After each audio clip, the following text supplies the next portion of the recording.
Είμαστε.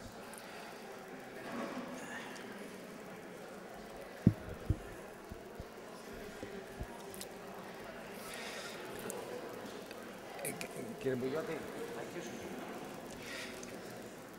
εδεσιμολογιότατε εκπρόσωπε της Ιεράς Μητρόπολης Αργολίδος, κύριε Βουλευτά, κύριε Αντιπεριφερειάρχη, κύριε Δήμαρχη, κύριε Πρόεδρε του Δημοτικού μας Συμβουλίου, εκπρόσωποι των φορέων που συμμετέχετε σε αυτή την προσπάθεια, αγαπητοί εισηγητές των εργασιών του συμποσίου μας, φίλες και φίλοι, εκ μέρους της Οργανωτικής Επιτροπής των Εκδηλώσεων για τα 150 χρόνια της Ναυτιλιακής Επανάστασης, σας καλωσορίζω στο βουλευτικό και τις εργασίες του συμποσίου μας. Ιδιαιτέρως όσοι ήρθατε από μακρινά μέρη και σας ταλαιπωρούμε. Τώρα να πω ότι δεν υπάρχει άγχος, θα πω ψέματα. Μια εκδήλωση που την προσπαθούμε 3 χρόνια, προκαλεί άγχος, ανησυχείς για την επιτυχία της, πώς θα πάει, ακόμα και αν θα βρέξει ανησυχούμε.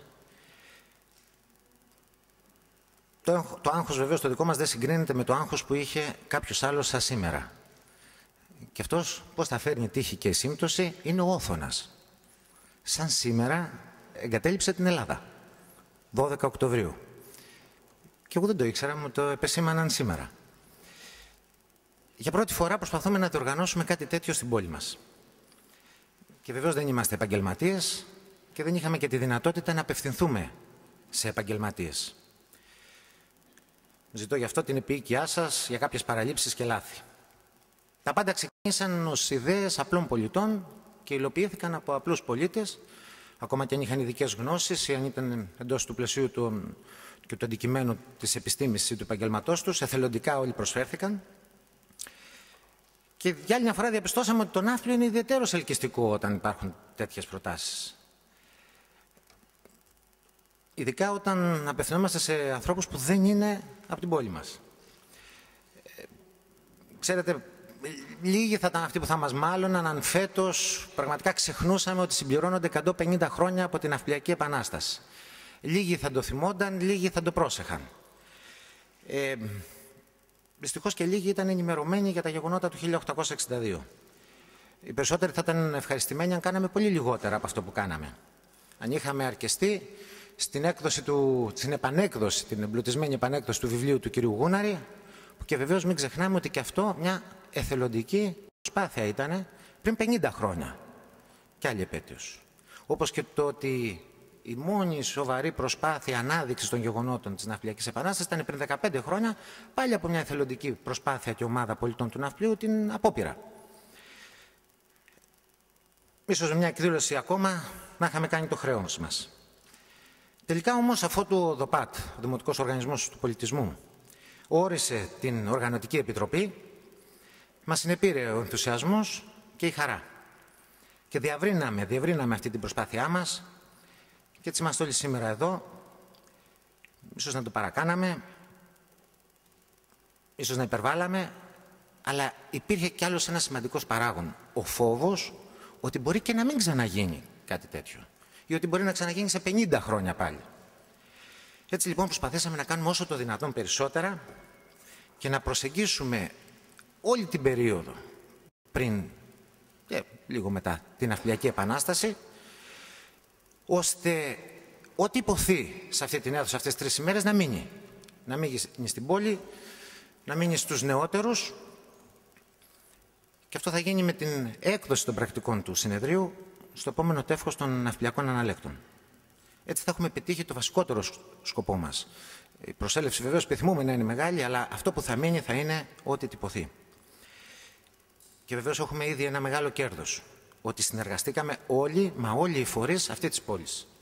Έλληνες είμαστε και ξέρουμε τι αυτό σημαίνει. Το ότι τα καταφέραμε και συνεργαστήκαμε όλοι οι φορείς και υλοποιήσαμε τις ιδέες είναι μεγάλο κέρδος. Νομίζω ότι δεν ωφελεί αυτούς που εγκατέλειψαν το μάταιο του το κόσμο το να τους θυμόμαστε. Εκεί που είναι δεν τους κάνει και πολύ καλό. Αλλά στα σίγουρα ωφελεί εμάς. Ωφελεί εμάς και ωφελεί τους επόμενους. Και φυσικά η τοπική ιστορία είναι κάτι πολύ ζωντανό που εύκολα το αντιλαμβάνεται κανείς στον τόπο του και μπορεί εύκολα να το αναπλάσει, να το βιώσει. Και εδώ στον Ναύπλιο αυτό είναι πολύ εύκολο, σε επικίνδυνο βαθμό. Όλοι εδώ οι ναυπλιώτες με την ιστορία του τόπου μας έχουμε μια μυστήρια σχέση. Τελειώνοντας εγώ, να σας καλωσορίσω και θα μου επιτρέψετε να κάνω μια αναφορά στους φορείς που συνεργάστηκαν, διότι θα είναι η μόνη φορά που θα ακουστούν όλοι, ο Δήμος και ο ΔΟΠΑΤ. Το Ίδρυμα Ιωάννης Καποδίστριας που έχει διασφαλίσει την έκδοση των πρακτικών του συνεδρίου. Το Πανεπιστήμιο Πελοποννήσου, η Εθνική Πινακοθήκη, το Παράρτημα Ναυπλίου, το Κέντρο Ελληνικών Σπουδών του Πανεπιστημίου του Χάρβαρντ, το Πελοποννησιακό Λαογραφικό Ίδρυμα, τα μέλη της αστικής μη κερδοσκοπικής εταιρείας Απόπειρα, τα Γενικά Αρχεία του Κράτους, το Παράρτημα Αργολίδας, τη Δημόσια Βιβλιοθήκη ο Παλαμίδης, το Θέατρο του Δήμου και το Σύλλογο, το Θεατροδρόμιο, τις διευθύνσεις της πρωτοβάθμιας και δευτεροβάθμιας εκπαίδευσης Αργολίδος, το Σύνδεσμο Φιλολόγων Αργολίδος, το Σύλλογο Απανταχού Ναυπλίων ο Ναύπλιος και βεβαίως την Αργολική Αρχαιακή Βιβλιοθήκη Ιστορίας και Πολιτισμού. Να ευχαριστήσω τους χορηγούς που κάλυψαν πλήρως όλα τα έξοδα αυτού του τριημέρου. Τον ΕΣΕΒΕ, στο Σωματείο Εκδοτών Βιβλιοπωλών Ελλάδος, την Αλφα-Μπανκ, την Εθνική Τράπεζα, την Περιφερειακή Ενότητα Αργολίδος, της Περιφέρειας Πελοποννήσου, που μας στήριξε πάρα πολύ. Το Επιμελητήριο Αργολίδας, το Δικηγορικό Σύλλογο και βεβαίως τους ιδιοκτήτες ενοικιαζομένων δωματίων και ξενοδόχων και ειδικά το Σύλλογο Ξένιος Δίας, που χωρίς αυτόν δεν θα μπορούσαμε να φιλοξενήσουμε τους συμμετέχοντες στο συμπόσιό μας. Και μια ονομαστική αναφορά στους εθελοντές που, εάν έλειπε κάποιος από αυτούς, τίποτα δεν θα γινόταν. Την κυρία Μαρία Παπαμιχαήλ, την κυρία Δημήτρα Καλκούνου, την κυρία Γιούλη Χελιώτη, την κυρία Ανδρονίκη Τζομάκα και τον κύριο Παναγιώτη Μελισσινό. Σε αυτούς αξίζουν τα μεγαλύτερα ευχαριστώ. Χωρίς αυτούς δεν θα είχαμε κάνει τίποτα. Ευχαριστώ όλους τους συμμετέχοντες στο συνέδριό μας. Εύχομαι να παρακολουθήσετε τις εργασίες των επομένων ημερών και θέλω να καλέσω τον κύριο Βουλευτή Αργολίδας να απευθύνει, τον κύριο Ανδριανό, ένα χαιρετισμό. Σας ευχαριστώ πολύ.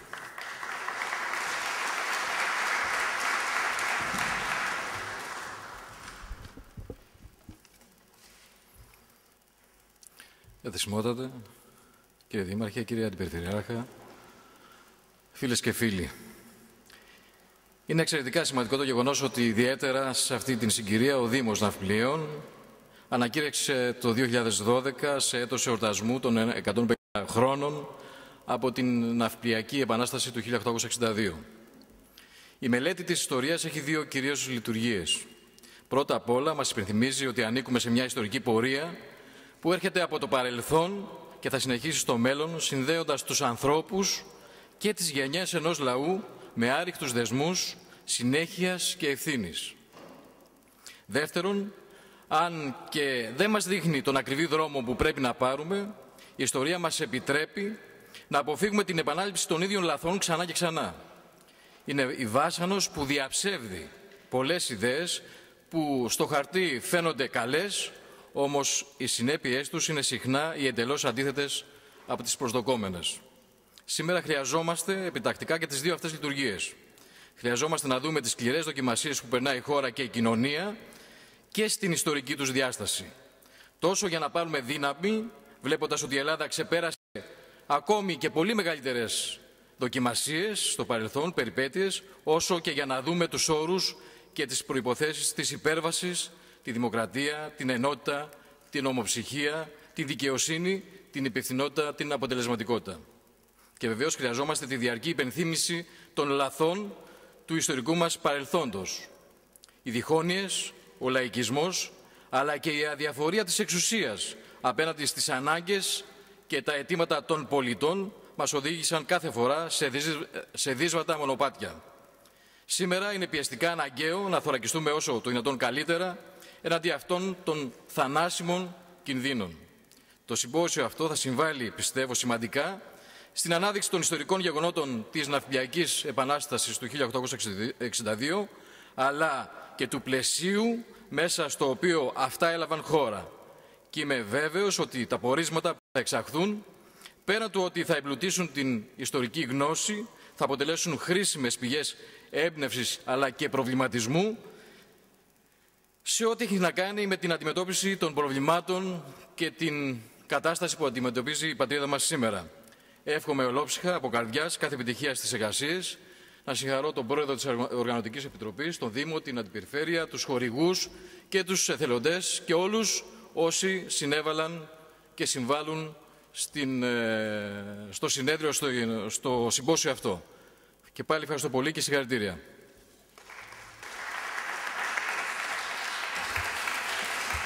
Παρακαλώ, κύριε Αντιπεριφερειάρχα, έχετε το λόγο.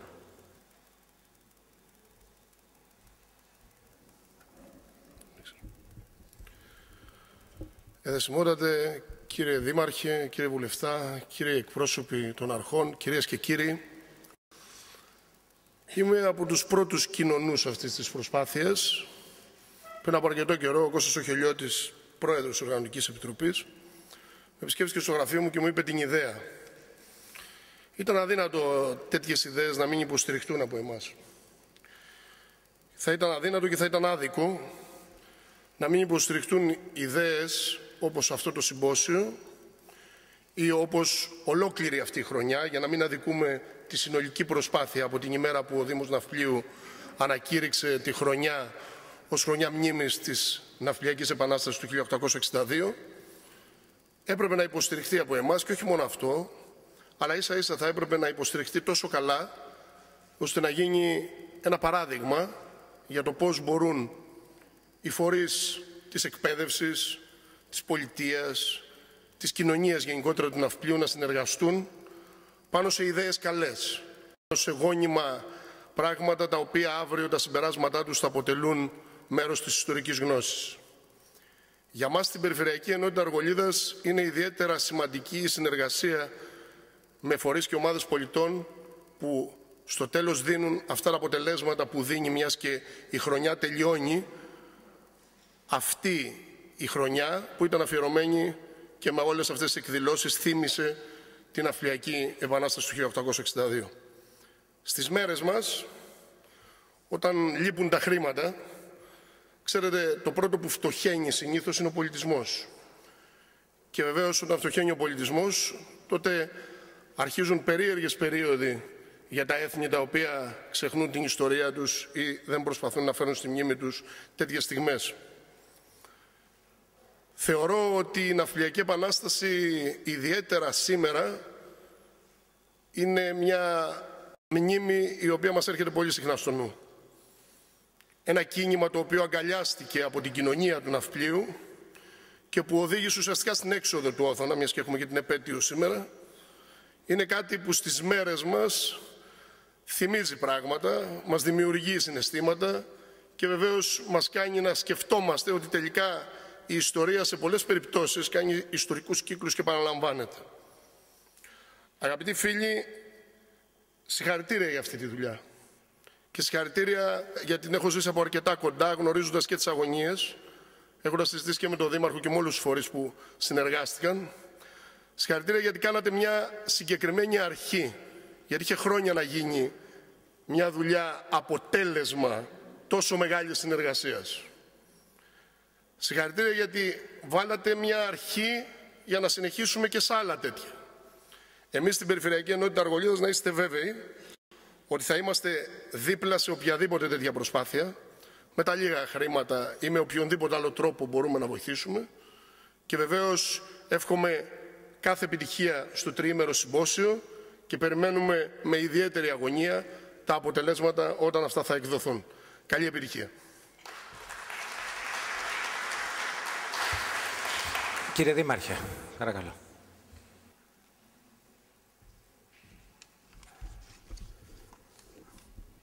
Κύριε Αντιπεριφερειάρχα, κύριε Βουλευτά, αξιότιμοι φίλοι, απαντώντας σε συγχαρητήρια να σας πω ότι ευχαριστούμε εκ μέρους όλων. Είναι μεγάλη τιμή και ιδιαίτερη χαρά που σας υποδέχομαι σήμερα εδώ στην έναρξη του πρώτου συμποσίου για την Ναυπλιακή Επανάσταση. Το συμπόσιο αυτό στόχο έχει μέσα από προβληματισμό και διάλογο να εξετάσει πώς οι ναυπλιώτες και το Ναύπλιο εξελίχθηκε μέσα στην ιστορία. Πόσο το επηρέασε η ναυπλιακή επανάσταση και εξελίχθηκε μέσα στην ιστορία. Ιδιαίτερα στοχεύει βέβαια να συγκεντρώσει όλες αυτές τις εργασίες που εδώ θα δούμε να παρουσιάζονται το τριήμερο για να τις συμπεριλάβει στον επόμενο τόμο των ναυπλιακών αναλέκτων, για να τα κάνει διαθέσιμα όλα αυτά που εσείς θα παρουσιάσετε στους πολίτες, για να μείνει αυτή η εξαιρετική δουλειά που η Οργανωτική Επιτροπή εδώ έχει φτιάξει και να γίνει κοινωνός ο κάθε πολίτης και ο κάθε δημότης. Εκτός των άλλων, θα μπορέσουμε να περιηγηθούμε και την έκθεση στο παράρτημα της πινακοθήκης στο Ναύπλιο, όπου θα ξεναγηθούμε για αυτή, για τα χρόνια βασιλείας του Όθωνα. Θα ήταν μεγάλη παράληψη αν δεν ευχαριστούσα από καρδιάς τους συντελεστές. Και θα ήταν παράληψη γιατί η Οργανωτική Επιτροπή, οι εθελοντές που αναφέρθηκαν, οι χορηγοί που ανέφερε ο πρόεδρος της Οργανωτικής Επιτροπής πριν από λίγο, ξεπέρασαν αυτό που λέμε συμμετοχή και συνεργασία. Έβαλαν πολύ ψυχή, έβαλαν πολύ μεράκι και ζήλο για να φτάσουμε αυτή τη χρονιά που δειλά ο Δήμος Ναυπλιαίων ξεκίνησε αναδεικνύοντάς τη και ανακηρύσσοντάς τη σαν έτος για την Ναυπλιακή Επανάσταση, νομίζω να την κάνουν ορόσημο και για τους επόμενους. Και εγώ με τη σειρά μου τα συγχαρητήρια. Θα ήθελα να ευχηθώ καλή επιτυχία στις εργασίες του συμποσίου και ελπίζω ότι το συμπόσιο αυτό θα ενισχύσει, είμαι σίγουρος ότι θα ενισχύσει τη γνώση σας, αφού τα ιστορικά στοιχεία και τα γεγονότα που θα αναλυθούν εδώ είναι σίγουρο ότι θα ενισχύσουν τις ιστορικές σας γνώσεις. Επειδή έχουμε πολλούς επισκέπτες, θα ήθελα να τους πω ότι μαζί με αυτές τις γνώσεις θα ήθελα την ψυχή τους να τη γεμίσει και λίγο από τη μαγεία και το άρωμα που έχει η πόλη του Ναυπλίου. Να βγουν πιο πλούσιοι από αυτό. Γιατί το Ναύπλιο μπορεί να σε μαγέψει. Πορεύεται μέσα από τους αιώνες με αισιοδοξία και πίστη για το μέλλον, επειδή οι ναυπλιείς έχουν φτιάξει την ιστορία μόνοι τους. Σας ευχαριστώ πολύ.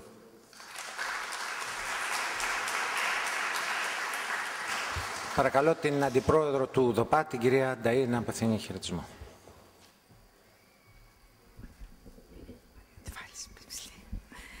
Αξιότιμοι προσκεκλημένοι, κυρίες και κύριοι, ο ΔΟΠΑΤ, ο Δημοτικός Οργανισμός και Πολιτισμού, συνειδητοποιώντας τη μεγάλη αξία του γεγονότος της Ναυπλιακής Επανάστασης, αποφάσισε να συνεχίσει την προσπάθεια και το έργο που είχε ξεκινήσει το 2009 η ΔΕΠΑΝ. Πιστεύοντας ότι ένα τέτοιο ιστορικό γεγονός έχει ανάγκη έρευνας και προβολής, αποφασίσαμε τον ορισμό της Οργανωτικής Επιτροπής των Εκδηλώσεων, η οποία θα διαχειριζόταν όλα αυτά τα σχετικά θέματα. Έχοντας εμπιστοσύνη στους αρμόδιους φορείς και στους ενεργούς πολίτες του Ναυπλίου, πιστεύω ότι πράξαμε το καθήκον μας. Δώσαμε όλη την αναγκαία ελευθερία, αλλά και υποστήριξη, ώστε να επιτευχθεί το καλύτερο δυνατό αποτέλεσμα. Είμαστε περήφανοι και χαρούμενοι που φτάσαμε στην αρχή. Με ανυπομονησία περιμένουμε τη διεξαγωγή του συμποσίου και είμαστε σίγουροι για την επιτυχία του. Θέλω να ευχαριστήσω όλους τους εμπλεκόμενους στη διοργάνωση, πολίτες, φορείς και χορηγούς. Καλωσορίζω όλους τους συμμετέχοντες στις εργασίες και σας ευχαριστώ για την τιμή που κάνετε στην πόλη μας. Εύχομαι τέτοιες προσπάθειες να βρουν συνεχιστές και μιμητές στο μέλλον. Σας υπόσχομαι ότι θα έχετε αμέριστη συμπαράσταση από το ΔΟΠΑΤ. Ευχαριστώ. Θα ήθελα να μεταφέρω το μήνυμα του Πρωθυπουργού της χώρας, του κ. Σαμαρά, ο οποίος και λόγω της σχέσης της ιδιαίτερης που έχει με την πόλη μας, θα ήθελε να παρευρίσκεται σήμερα. Αντιλαμβάνεστε ότι οι λυμμένες υποχρεώσεις δεν του το επιτρέπουν, αλλά μας εύχεται καλή επιτυχία στις εργασίες και ελπίζει ότι σε μεταγενέστερη εκδήλωση θα μπορέσει να παρευρεθεί. Για να περνάμε τώρα σιγά σιγά στα πιο ουσιαστικά θέματα, θέλω να δώσω το λόγο στην κυρία Καλκούνου. Στόχος όλης αυτής της προσπάθειας ήταν οι νεότεροι, τα νεότερα παιδιά. Προσπαθήσαμε να δονήσουμε κάποια εκπαιδευτικά προγράμματα Η κυρία Καλκούνου, αυτά τα διαχειρίστηκε το Πελοποννησιακό Γραφικό Ίδρυμα. Η κυρία Καλκούνου και οι συνεργάτες εκπαιδευτικοί θα μας εξηγήσουν εν συντομία πού βρισκόμαστε από πλευράς των εκπαιδευτικών προγραμμάτων. Καλησπέρα σας. Η Οργανωτική Επιτροπή του Συμποσίου και όλων των άλλων εκδηλώσεων, που θα έλεγα ότι είναι εκδηλώσεις μνήμης για τα 150 χρόνια από την Ναυπλιακή Επανάσταση, ανέθεσε το συντονισμό στο Πελοποννησιακό Λεωγραφικό Ίδρυμα μια σειρά εκπαιδευτικών δραστηριοτήτων που απευθύνονται στην πρωτοβάθμια, δευτεροβάθμια εκπαίδευση και στο ενήλικο κοινό. Ο κύριος Κανελόπουλος και η ομιλούσα που είχαμε το συντονισμό από πλευράς Πελοποννησιακού αυτών των συναντήσεων για την εκπόνηση των προγραμμάτων, θεωρήσαμε ότι θα είχε πολύ περισσότερο ενδιαφέρον και θα ήταν ακόμα πιο σημαντικό και εσάς να ακούσετε τις εκπαιδευτικούς που συμμετείχαν στην διοργάνωση να παρουσιάσουν τους 2 κύκλους που βρίσκονται σε στάδιο ανακοίνωσης και που είναι η πρωτοβάθμια και η δευτεροβάθμια εκπαίδευση. Από την πρωτοβάθμια η κυρία Αργυρή Μπιλιούρη, διευθύντρια του 5ου Δημοτικού Σχολείου Ναυπλίου, θα σας παρουσιάσει μεθοδολογία και στόχους του προγράμματος που αφορούν την πρωτοβάθμια. Και η κυρία Ελένη Πανάγου, καθηγήτρια Γαλλικής Φιλολογίας, αποσπασμένη στο Κέντρο Περιβαλλοντικής Εκπαίδευσης Αργολίδας, θα σας παρουσιάσει αντίστοιχα μεθοδολογία και στόχους για την δευτεροβάθμια. Το πρόγραμμα που σας ανακοίνωσα για το ενήλικο κοινό δεν βρίσκεται σε στάδιο ακόμα που θα μπορούσε να παρουσιαστεί και ελπίζουμε τα προγράμματα αυτά να είναι όχι μόνο για το σχολικό έτος 2012-2013, αλλά να αποτελέσουν και έναν πυρήνα προγραμμάτων για την πόλη. Κυρία Μπιλιούρη.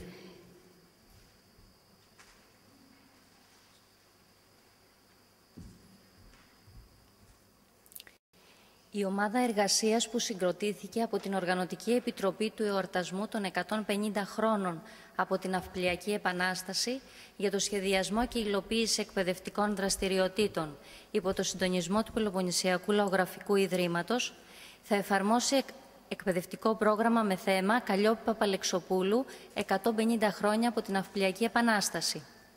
Η πιλωτική εφαρμογή του προγράμματος, από το οποίο είναι και το φωτογραφικό υλικό που προβάλλεται, έγινε την Παρασκευή 28 Σεπτεμβρίου με τους μαθητές της 6ης τάξης του σχολείου μου και ήταν ενταγμένοι στο πρόγραμμα εκδηλώσεων για τον εορτασμό των Ευρωπαϊκών ημερών πολιτιστικής κληρονομιάς με θέμα «Κρίσεις, συνέχειες και ασυνέχειες της ιστορίας». Το εν λόγω εκπαιδευτικό πρόγραμμα θα εφαρμοστεί όλο το σχολικό έτος 12-13 με αποδέκτες τους μαθητές της 5ης και 6ης τάξης των δημοτικών σχολείων του νομού Αργολίδας και όποιο άλλο σχολείο το επιθυμήσουν. Οι μαθητές θα προσεγγίσουν την Ναυπλιακή Επανάσταση μέσα από την προσωπικότητα της Καλλιόπης Παπαλεξοπούλου και θα έρθουν σε επαφή με την εποχή παρατηρώντας τα εκθέματα της Εθνικής Πινακοθήκης και Μουσείου Αλεξάνδρου Σούτσου παράρτημα Ναυπλίου και του Μουσείου Βασιλείου Παπαντονίου. Οι ιστορικές πλατείες του Ναυπλίου και η Δημόσια Κεντρική Βιβλιοθήκη ο Παλαμίδης θα συμπληρώσουν βιωματικά το πρόγραμμα. Το διπορικό της διαδρομής που θα ακολουθήσουν οι μαθητές είναι Εθνική Πινακοθήκη και Μουσείο Αλεξάνδρου Σούτσου το παράρτημα Ναυπλίου, η Πλατεία Τριών Ναυάρχων, το Μουσείο Βασιλείου Παπαντονίου, η Πλατεία Συντάγματος, η Δημόσια Κεντρική Βιβλιοθήκη ο Παλαμίδης. Στην ομάδα εργασίας συμμετείχαν εκπρόσωποι από τους παρακάτω φορείς. Το Πελοποννησιακό Λαογραφικό Ίδρυμα, την Εθνική Πινακοθήκη, τη Δημόσια Κεντρική Βιβλιοθήκη ο Παλαμίδης, από τη Διεύθυνση Πρωτοβάθμιας Εκπαίδευσης, από την Αργολική Αρχαιακή Βιβλιοθήκη Ιστορίας και Πολιτισμού, το Κέντρο Περιβαλλοντικής Εκπαίδευσης της Νέας Κιού και το Σύλλογο της Θεατρικής Δράσης Θεατροδρόμιο. Κυρία Ελένη Πανάγου.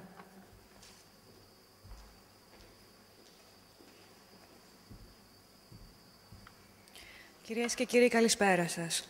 Η ομάδα εργασίας που συγκροτήθηκε από την Οργανωτική Επιτροπή Εορτασμού των 150 χρόνων από την Ναυπλιακή Επανάσταση για το σχεδιασμό και την υλοποίηση εκπαιδευτικών δραστηριοτήτων στη δευτεροβάθμια εκπαίδευση αποτελείται από τους εξής φορείς. Το Πελοποννησιακό Λαογραφικό Ίδρυμα, το οποίο συντονίζει και την ομάδα εργασίας, τη Διεύθυνση Δευτεροβάθμιας Εκπαίδευσης Αργολίδας, διαμέσου της υπεύθυνης σχολικών δραστηριοτήτων κυρίας Μαρίας Δοντά, την Εθνική Πινακοθήκη και Μουσείο Αλεξάνδρου Σούτσου παράρτημα Ναυπλίου, το Τμήμα Θεατρικών Σπουδών Πανεπιστημίου Πελοποννήσου, το Δημοτικό Θέατρο Ναυπλίου, το Κέντρο Ελληνικών Σπουδών Χάρβαρντ, το Σχολείο Δεύτερης Ευκαιρίας Αργολίδας, το Κέντρο Περιβαλλοντικής Εκπαίδευσης Νεασκείου και την Αργολική Αρχαιακή Βιβλιοθήκη Ιστορίας και Πολιτισμού. Ήδη από τα μέσα Μαΐου του 2012 έγιναν οι πρώτες συναντήσεις αυτής της ομάδας με σκοπό την ενημέρωση, ευαισθητοποίηση και ενεργή και ουσιαστική συμμετοχή μαθητών στο σημαντικό αυτό γεγονός που γιορτάζεται φέτος στην πόλη μας. Καταρχήν, αποφασίστηκε και εκπονήθηκε ένα εκπαιδευτικό πρόγραμμα περιήγησης, όπου οι συμμετέχοντες θα μπορούν, αφού πρώτα ενημερωθούν για τα ιστορικά γεγονότα της εποχής από το 1831 έως το 1862, να αντιληφθούν βιωματικά τη ζωή στη μεταπαναστατική Ελλάδα, να διερευνήσουν τη ζωή στην πόλη του Ναυπλίου τον 19ο αιώνα, περπατώντας μέσα στην παλιά πόλη και να ανακαλύψουν σημαντικά γεγονότα τοπικής ιστορίας, άγνωστα ίσως στους περισσότερους. Στη συνέχεια, η ομάδα εργασίας, εκμεταλλευόμενη και τις δράσεις που μπορούν να υλοποιηθούν στα σχολεία, όπως είναι τα προγράμματα σχολικών δραστηριοτήτων, το μάθημα της τοπικής ιστορίας στο γυμνάσιο, οι διαθεματικές εργασίες, τα λεγόμενα project στα λύκεια, καθώς και τα εκπαιδευτικά προγράμματα του Κέντρου Περιβαλλοντικής Εκπαίδευσης Νεασκείου, αποφάσισε να δώσει περισσότερη ελευθερία δράσης στους μαθητές της δευτεροβάθμιας εκπαίδευσης και έτσι μέσω της υπεύθυνης σχολικών δραστηριοτήτων απέφθινε πρόσκληση στους εκπαιδευτικούς της δευτεροβάθμιας για συγκρότηση μαθητικών ομάδων εργασίας με σκοπό τη δημιουργία ενός πρωτότυπου σχολικού εκπαιδευτικού υλικού με γενικότερο θέμα ναυπλιακή επανάσταση, αίτια, κοινωνική πραγματικότητα, ιστορικά γεγονότα και συνέπειες. Αντικείμενο έρευνας για τις μαθητικές ομάδες μπορεί να αποτελέσουν θέματα που προκύπτουν από τις αναζητήσεις των ίδιων των ομάδων. Τα θέματα μπορούν να πηγάζουν από την τοπική ιστορία και να συνδέονται με το ρόλο που διαδραμάτισε το Ναύπλιον ως πρώτη πρωτεύουσα του νεοελληνικού κράτους ή γενικότερα με την οργάνωση της Οθωνικής περίοδου. Ενδεικτικά, έχουν προταθεί θεματικές ενότητες που μπορούν να λειτουργήσουν ως αφορμή για την επιλογή του θέματος, όπως για παράδειγμα η πόλη του Ναυπλίου τον 19ο αιώνα, διαμόρφωση πόλης, κτίρια, δημόσιες υπηρεσίες, σχολεία, οικονομικές δραστηριότητες, η στρατιωτική ζωή στην Ελλάδα την Οθωνική περίοδο, η θέση της γυναίκας στην κοινωνική ζωή της Ελλάδας τον 19ο αιώνα, η Καλλιόπη Παπαλεξοπούλου και η προσφορά της στην πολιτική και κοινωνική ζωή του Ναυπλίου, οι μάχες της 8ης Φεβρουαρίου, οι προσωπικότητες των στρατιωτικών αρχηγών της Επανάστασης, η έξωση του Όθωνα, οι συνέπειες της Ναυπλιακής Επανάστασης. Η Οργανωτική Επιτροπή θα δεχτεί δηλώσεις συμμετοχής των σχολείων μέχρι την Τετάρτη 31 Οκτωβρίου. Οι εργασίες των ομάδων θα παραδοθούν στην υπεύθυνη σχολικών δραστηριοτήτων μέχρι τις 29 Μαρτίου του 2013, η οποία θα τις προωθήσει στην ομάδα εργασίας δευτεροβάθμιας εκπαίδευσης. Προκειμένου να οργανωθεί η παρουσίασή του σε μια ειδική τελετή, στην ίδια εδώ αυτή αίθουσα, στο τέλος της σχολικής περίοδου, ολοκληρώνοντας έτσι τις εκδηλώσεις για τα 150 χρόνια της Ναυπλιακής Επανάστασης. Με την ευκαιρία αυτή θα ήθελα να σας αναφέρω ότι το Κέντρο Περιβαλλοντικής Εκπαίδευσης Νεασκείου, το οποίο εκπροσωπώ στην ομάδα εργασίας, στα πλαίσια των δράσεών του για μαθητές και ενήλικες από όλη την Ελλάδα, θα εντάξει για τη φετινή σχολική χρονιά στο ήδη υπάρχον εκπαιδευτικό του πρόγραμμα «Ταξίδι στο παρελθόν Ναύπλιο», ειδικό ένθετο πρόγραμμα με αναφορά στην Ναυπλιακή Επανάσταση. Τέλος, επιτρέψτε μου, ως μητέρα και ως εκπαιδευτικός, να εκφράσω μια επιθυμία μου. Τα νέα παιδιά αυτά της πόλης μας να γνωρίσουν την τοπική τους ιστορία, όχι μόνο μέσα από τα βιβλία, τα σχολικά, αλλά και έξω από αυτά, και κυρίως να χαίρονται, και το υπογραμμίζω αυτό, να χαίρονται που γνωρίζουν την τοπική τους ιστορία και να διψούν να μάθουν ακόμα περισσότερα πράγματα. Μόνο έτσι θα γίνουν οι καλύτεροι πρεσβευτές του τόπου τους και θα μάθουν να αγαπούν, να προστατεύουν και να προβάλλουν την πόλη τους. Σας ευχαριστώ. Σας ευχαριστούμε πολύ και πράγματι αυτός είναι ο σκοπός μας. Προθέρμανση τέλος. Κύριε Σκλαβενίτη, ο κύριος Σκλαβενίτης προσέφερε πάρα πολλά σε όλες αυτές τις προετοιμασίες. Χωρίς αυτόν δεν θα είχε γίνει τίποτα. Είναι ιστορικός διευθυντής ερευνών του Εθνικού Ιδρύματος Ερευνών. Θα μας παρουσιάσει τη θεματική του συμποσίου και θα παρακαλούσα και τους δύο σημερινούς συζητητές, γιατί έχω κάτσει πολλή ώρα μόνος μου εδώ και έχω αρχίσει να μην νιώθω καλά, την κυρία Κουλούρη και τον κύριο Μαλέση, να έρθουν.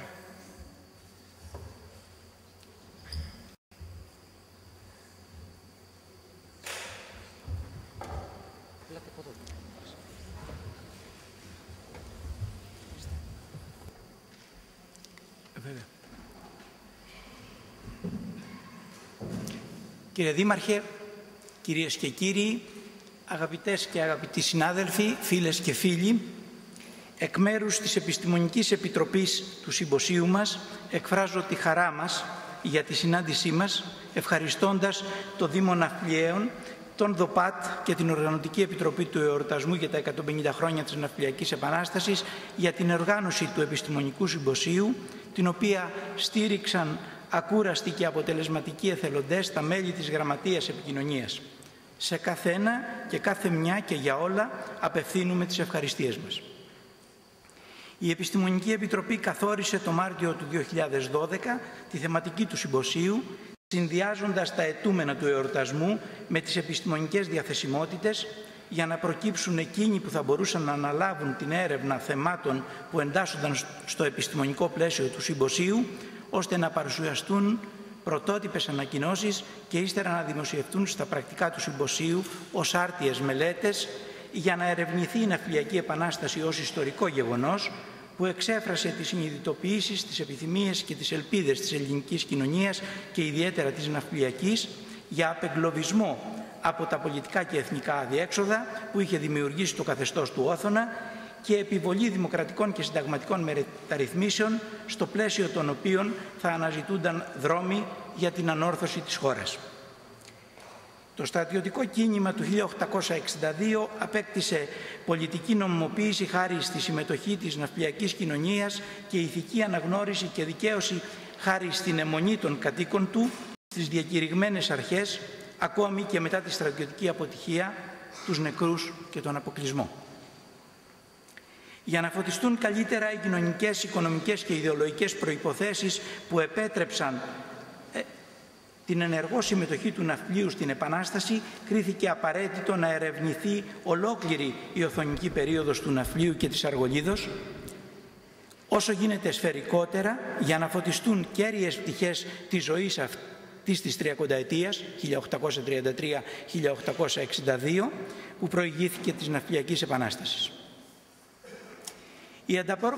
Η ανταπόκριση των συναδέλφων στους οποίους απευθυνθήκαμε ήταν σε υψηλό ποσοστό θετική και τους ευχαριστούμε γιατί έβαλαν κατά μέρος άλλες υποχρεώσεις και δέχτηκαν την πρόσκλησή μας, συνεργάστηκαν μαζί μας και μας έστειλαν τον τίτλο και την περίληψη της ανακοίνωσής τους και έτσι μπορέσαμε έγκαιρα να τυπώσουμε το κομψό τεύχος του προγράμματος του συμποσίου που ανεβάσαμε και στο διαδίκτυο και στάλθηκε σε πολλές εκατοντάδες ηλεκτρονικές διευθύνσεις.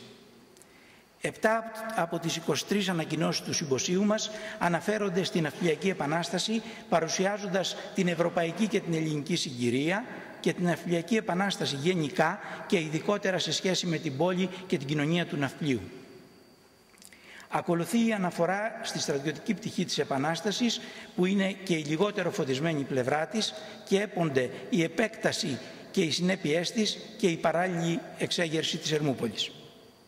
16 είναι οι ανακοινώσεις για τον Ναύπλιο και την Αργολίδα στα χρόνια του Όθωνα, 1833-1862.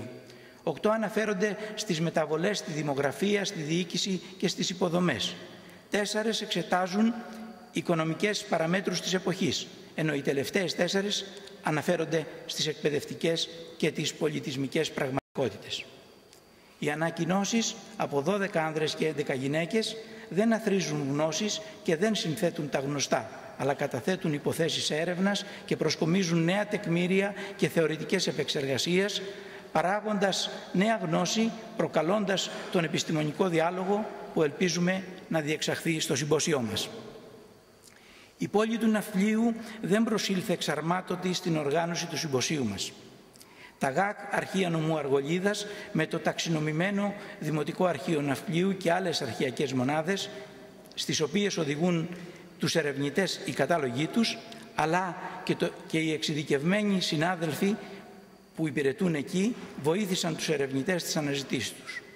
Ας μην ξεχνάμε, ιδίως αυτή την εόρτη ώρα, ότι το αρχείο μας έχει ανάγκη της στοργής της πολιτείας, των τοπικών αρχών και όλων μας, αφού ύστερα από τόσες δεκαετίες λειτουργίας δεν απόκτησε δική του αντάξια του σκοπού του στέγη και τώρα βρίσκεται υπό την απειλή των περικοπών, ακόμη και των χρημάτων για τα ενοίκια της ανεπαρκούς έτσι κι αλλιώς στέγης του.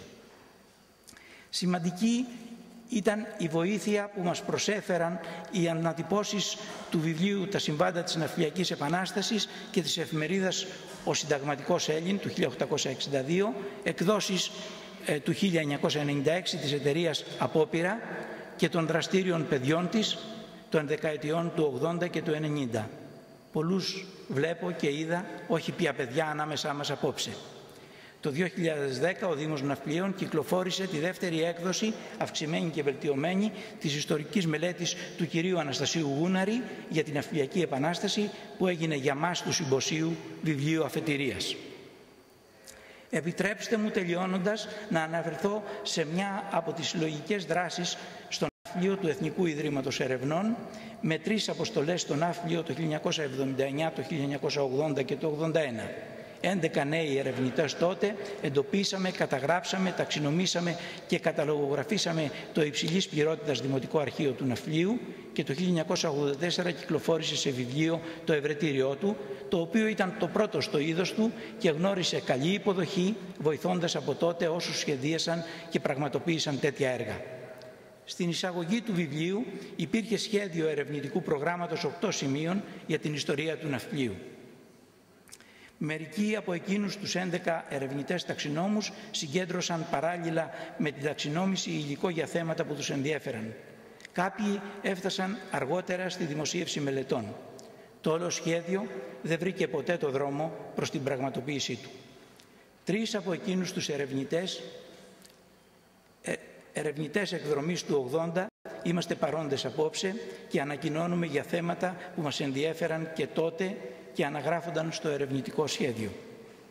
Είναι και κάποιοι ακόμα που δεν μπόρεσαν να έρθουν μαζί μας, αλλά ακόμα παλεύουν με τα φωτοτυπημένα ναυπλιώτικα έγγραφα και τις σημειώσεις τους και πάντα ελπίζουν, και αυτοί και εμείς, ότι κάτι θα δημοσιεύσουν. Αισθάνομαι λίγο αμήχανα απόψε, πέρασαν και 30 χρόνια. Έτσι, για να κρύβεται η χαρά και η συγκίνηση, όχι η ευγνωμοσύνη προς το Εθνικό Ίδρυμα Ερευνών και την τότε διευθύντριά του, κυρία Λουκία Δρούλια, που μας έδωσαν την ευκαιρία εκείνης της συλλογικής εμπειρίας, και το Δήμο Ναυπλιαίων και τον αείμνηστο Δήμαρχο Νίκο Καράπαυλο, που μας εμπιστεύτηκαν. Χαρά και γιατί είμαστε παρόντες απόψε, σε κλίμα συλλογικότητας, με τους ομίλικους, τους νεότερους και τους νέους συναδέλφους, για να σας παρουσιάσουμε τα αποτελέσματα της ερευνητικής μας προσπάθειας και να ανοίξουμε διάλογο, μακάρι και ζωηρό, μαζί σας. Και για την παρουσία σας, για την οποία σας ευχαριστούμε, όπως και τον Ναύπλιο που αγαπήσαμε και αγαπάμε. Σας ευχαριστώ πολύ.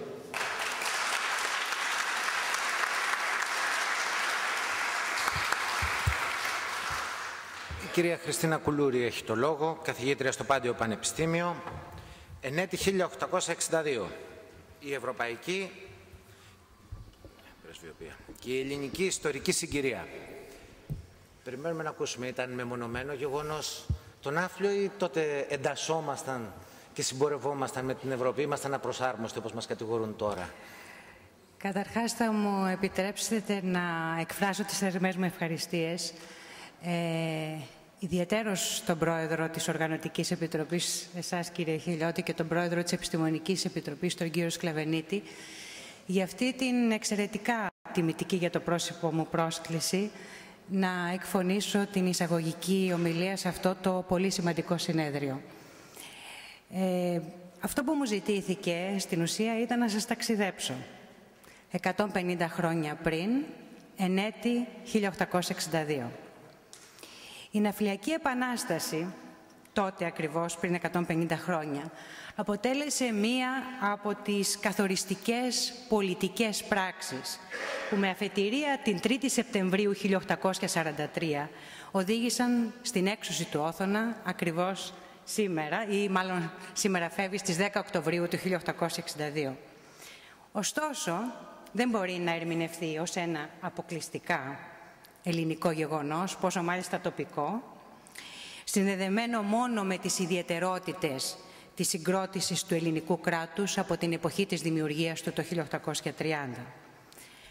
Πράγματι, για πολλούς μελετητές, το 1862, το ελληνικό 1862, αποτελεί με καθυστέρηση πλέον της μιας δεκαετίας το ελληνικό 1848. Οι φιλελεύθερες ιδέες που ενέπνευσαν τους προτεργάτες της Ναυπλιακής Επανάστασης μπορούν πράγματι να συνδεθούν με την επαναστατική θύελλα που είχε σαρώσει την Ευρώπη το 1848. Παρόλο που εν τέλει τα κινήματα εκείνα του 1848 είχαν αποτύχει.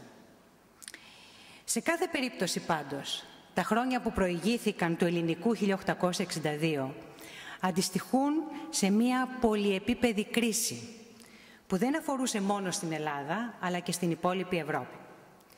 Για να κατανοήσουμε λοιπόν το ιστορικό πλαίσιο της Ναυπλιακής Επανάστασης, είναι απαραίτητο να δώσουμε μια σύντομη εικόνα πρώτον των οικονομικών, κοινωνικών και πολιτικών συνεπειών της συνεχούς επέκτασης της εκβιομηχάνησης και της τεχνολογικής πρόοδου, έστω και με άνισους ρυθμούς στην Ευρωπαϊκή Ήπειρο, και δεύτερον της έμπρακτης αμφισβήτησης της πολιτικής κληρονομιάς του Συνεδρίου της Βιέννης το 1815 μέσα από τα κινήματα του φιλελευθερισμού και του εθνικισμού. Να μην περιοριστούμε δηλαδή μόνο σε μία πολιτική ανάγνωση των επαναστατικών γεγονότων. Αφετηρία μας θα είναι το 1848. Τα κινήματα που έμειναν γνωστά στην παγκόσμια ιστορία ως η Άνοιξη των Λαών και στη συνέχεια δεύτερος σταθμός το 1856, το τέλος του Κρημαϊκού πολέμου, του πρώτου πολέμου που μπορεί να θεωρηθεί πανευρωπαϊκός και ο οποίος είχε συνέπειες και στην Ελλάδα, ώστε τελικά να καταλήξουμε στη δεκαετία του 1860, όταν κορυφώνονται κάποιες εξελίξεις τόσο σε ελληνικό όσο και σε ευρωπαϊκό επίπεδο. Τι σήμαιναν λοιπόν τα κινήματα του 1848, αυτά που ονομάστηκαν η Άνοιξη των Λαών? Το 1848 όλοι οι λαοί και τα έθνη της Ευρώπης εξεγέρθηκαν ξεχωριστά, αυθόρμητα και ταυτόχρονα. Δεν υπήρξε μια ενιαία επαναστατική πορεία παρά το κοινό ιστορικό υπόβαθρο. Αλλού, στην Ιταλία, στα γερμανικά κράτη και στην Αυστρία, πρωταρχικό ρόλο έπαιξε το εθνικό ζήτημα. Αλλού όμως το αγροτικό ή το εργατικό. Επίσης, δεν υπήρξε μία συνωμοσία στην κυριολεξία, μια επαναστατική συνωμοσία και προμελέτη σε ευρωπαϊκή κλίμακα.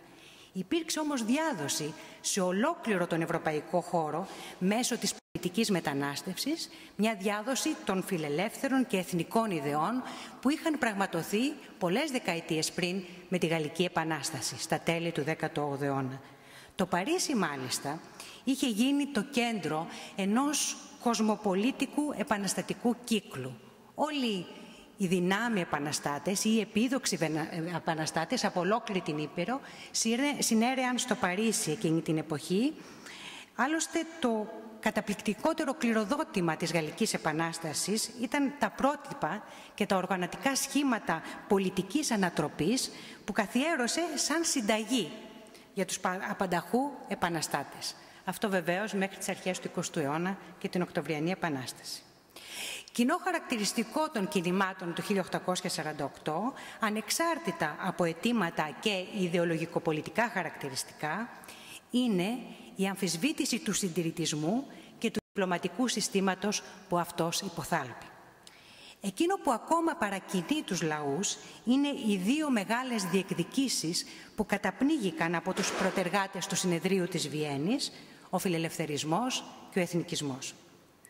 Αρχίζουν ωστόσο να διαφαίνονται και διεκδικήσεις με κοινωνικό χαρακτήρα, που προβάλλονται από ένα συνεχώς διωγγούμενο κοινωνικό στρώμα, τους εργάτες. Με την επέκταση της βιομηχανίας, της εκβιομηχάνησης, αυξάνεται βεβαίως αριθμητικά αυτή η νέα κοινωνική τάξη.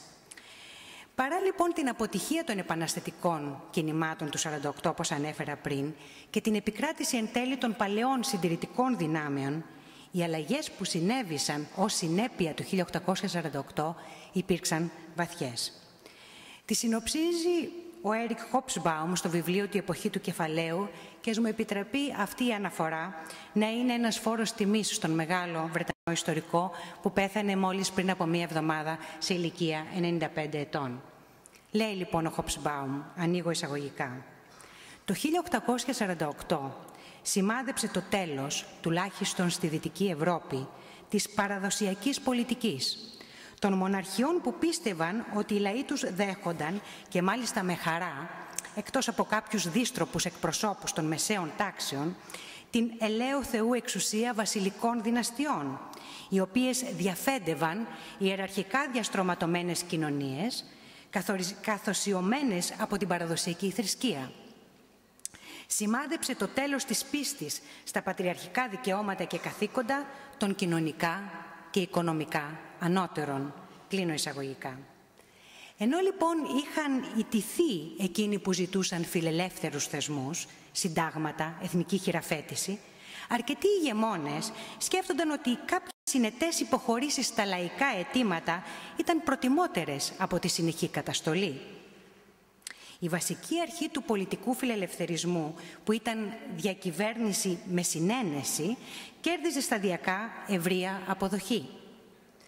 Ο Όθωνας δεν ανήκει ωστόσο σε αυτή την κατηγορία. Φανατικός καθολικός, με ανατροφή που τέριασε σε δευτερότοκο πρίγκιπα, δηλαδή σε κάποιον που προοριζόταν για κληρικός, παρέμεινε προσκολλημένος σε απολυταρχικά πρότυπα του παλαιού καθεστώτος και της παλινόρθωσης. Η αναταραχή όμως στον τομέα της πολιτικής αντανακλούσε ευρύτερες οικονομικές και κοινωνικές αλλαγές της Ευρώπης στα μέσα του 19ου αιώνα. Επρόκειτο για την ακμή του καπιταλισμού. Πράγματι, η εποχή που ξεκινάει από το 1848 και εκτείνεται μέχρι τα μέσα της δεκαετίας του 1870, χαρακτηρίζεται από την οικονομική απογείωση των δυτικοευρωπαϊκών χωρών και των Ηνωμένων Πολιτειών της Αμερικής βεβαίως. Η πρώτη χρυσή εποχή της καπιταλιστικής ανάπτυξης που διακόπηκε για λίγο μόνο από την κρίση του 1857 με 58. Βεβαίως, στα μέσα του 19ου αιώνα μόνο μία χώρα, η Βρετανία, μπορούσε πραγματικά να χαρακτηριστεί βιομηχανική και καπιταλιστική χώρα, με έναν ισχυρό στόλο που της εξασφάλιζε την παγκόσμια υπεροχή. Σύντομα όμως αναπτύσσεται και η Πρωσία, ενώ και άλλες χώρες της Δυτικής Ευρώπης θα ακολουθήσουν την ίδια πορεία. Η ατμομηχανή και συγκεκριμένα ο σιδηρόδρομος αποτελεί τότε το σύμβολο της ανάπτυξης και της προόδου. Δεκάδες χιλιάδες χιλιόμετρα σιδηροδρομικών γραμμών οργώνουν την Ευρωπαϊκή Ήπειρο, συνδέοντας απομακρυσμένα σημεία και επιταχύνοντας δραματικά τη μεταφορά ανθρώπων και αγαθών και ιδεών βεβαίως. Η Ελλάδα μόλις τότε μπαίνει διστακτικά στην εποχή του σιδηροδρόμου. Προτάσεις για κατασκευή σιδηροδρομικής γραμμής έχουν διατυπωθεί ήδη από τη δεκαετία του 1830. Αλλά θα υλοποιηθούν για πρώτη φορά στα χρόνια από το 1857 έως 1869, όταν θα κατασκευαστεί και η πρώτη σιδηροδρομική γραμμή που ενώνει την Αθήνα με τον Πειραιά. Πραγματικό σιδηροδρομικό δίκτυο η χώρα, όπως είναι γνωστό, θα αποκτήσει βεβαίως πολύ αργότερα, την τρικουπική εποχή των μεγάλων έργων.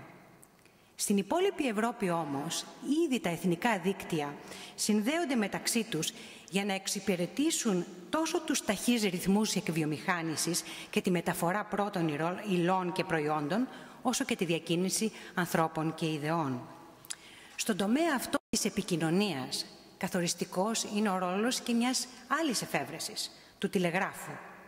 Χάρη σε ένα όλο και πυκνότερο δίκτυο τηλεγραφικών γραμμών από τη δεκαετία του 1850 και με υποβρύχια καλώδια, τα γεγονότα γίνονται γνωστά τόσο γρήγορα που τη μια μέρα δημοσιεύονται στις εφημερίδες του Λονδίνου και αμέσως την επόμενη στις εφημερίδες της Νέας Υόρκης. Η τηλεγραφία σήμανε πραγματική επανάσταση για τη δημοσιογραφία. Όπως παρατηρεί χαρακτηριστικά πάλι ο Hobsbawm, ανοίγω εισαγωγικά, από τη σκοπιά της δημοσιογραφίας, ο Μεσαίωνας τελείωσε στη δεκαετία του 1860.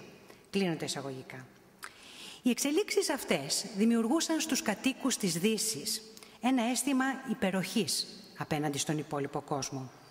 Η αλήθεια είναι ότι όλο και πιο γρήγορα, όλο και περισσότερο μεγάλωνε το χάσμα ανάμεσα στις χώρες εκείνες που ήταν ανεπτυγμένες τεχνολογικά και εκείνες που δεν είχαν ακόμη γνωρίσει την εκβιομηχάνηση και την τεχνολογική ανάπτυξη. Οι ανεπτυγμένες χώρες συγκέντρωναν εξάλλου πολιτικό γόητρο και διεθνή υπεροχή. Μπορούσαν να αποφασίζουν για τις τύχες των λιγότερο ανεπτυγμένων χωρών. Το χάσμα βεβαίως αφορούσε κυρίως την Αφρική και την Ασία, αλλά και μέσα στην ίδια την Ευρώπη υπήρχαν τόσο μεγάλες διαφορές που χάρασαν ένα είδος νοητής διαχωριστικής γραμμής ανάμεσα στη λεγόμενη Ευρώπη του Κάρου και την Ευρώπη της ατμομηχανής. Παντού πάντως, παντού ωστόσο, υπήρχε η λατρεία της προόδου, όπως ακριβώς αποτυπωνόταν στο βρετανικό πρότυπο. Ο θεσμός των μεγάλων διεθνών εκθέσεων αποτέλεσε την επιτομή της καπιταλιστικής ανάπτυξης και προόδου. Δεν είναι ασφαλώς τυχαίο ότι η πρώτη διεθνής έκθεση οργανώθηκε στο Λονδίνο το 1851. Μέχρι το 1914 είχαν οργανωθεί 42 παρόμοιες εκθέσεις σε 30 διαφορετικές πόλεις σε ολόκληρο τον κόσμο. Το 1862, τη χρονιά της δικής μας επισκόπησης, η Διεθνής Έκθεση οργανώθηκε και πάλι στο Λονδίνο, όπου εξέθεσαν τα προϊόντα τους 29.000 εταιρείες. Οι εκθέσεις αυτές, που είχαν οπωσδήποτε θριαμβολογικό χαρακτήρα, ανταποκρίνονταν στη διεθνοποίηση της οικονομίας στο 19ο αιώνα μέσω της επέκτασης της εκβιομηχάνησης, των συγκοινωνιών και των επικοινωνιών, των μετακινήσεων των ανθρώπων, των κεφαλαίων και των αγαθών και της αναζήτησης αγορών και πρώτων υλών. Ο θρίαμβος αυτός της καπιταλιστικής οικονομίας αποτελούσε τον θρίαμβο της αστικής τάξης. Αν και ολιγάριθμη ακόμη, η τάξη αυτή δραμάτιζε όλο και σημαντικότερο ρόλο στην άσκηση της πολιτικής. Η παρακμή της απολυταρχίας, η εγκαθίδρυση συνταγματικών θεσμών και της καθολικής ψηφοφορίας άλλαξαν τους όρους άσκησης της πολιτικής ανεξάρτητα από τις συντηρητικές ή φιλελεύθερες απόψεις των φορέων της. Στα τέλη της δεκαετίας του 1850, πολλές ευρωπαϊκές κυβερνήσεις ήταν αντιμέτωπες με πολιτικές αναταραχές που οφείλονταν στις διεκδικήσεις της φιλελεύθερης μεσαίας τάξης, των ριζοσπαστών δημοκρατών, που προέρχονταν επίσης από τη φιλελεύθερη αστική τάξη, καθώς και ενός ισχνού αλλά διωγγούμενου, όπως ανέφερα ήδη, εργατικού κινήματος. Το στίχημα λοιπόν για τους Ευρωπαίους ηγέτες των μέσων του 19ου αιώνα ήταν η ικανότητά τους να προσαρμοστούν στις νέες συνθήκες και μάλιστα να τις αξιοποιήσουν προς όφελός τους. Πολιτική δεξιότητα και δημαγωγικά όπλα ήταν απαραίτητα σε μια εποχή που η λεγόμενη κοινή γνώμη εμφανίζεται για πρώτη φορά ως υπολογίσιμος πολιτικός παράγοντας.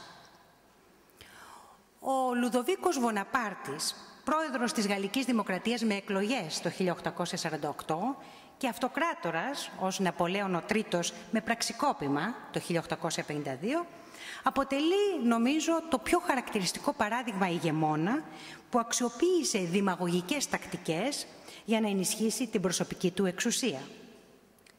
Παρόλο που εν τέλει απέτυχε, το πρόσωπό του συνδέθηκε με τις απελευθερωτικές προσδοκίες πολλών ευρωπαϊκών λαών, σε συνδυασμό με το αδιαφυσβήτητο επαναστατικό πρότυπο που προσέφερε σταθερά η Γαλλία. Είναι η δική του προσωπικότητα που συνδέεται με την Ιταλική ενοποίηση παρά τις παλινοδίες του και με τον πόλεμο εναντίον των δύο κύριων απολυταρχικών δυνάμεων της εποχής, την Αυστρία και τη Ρωσία.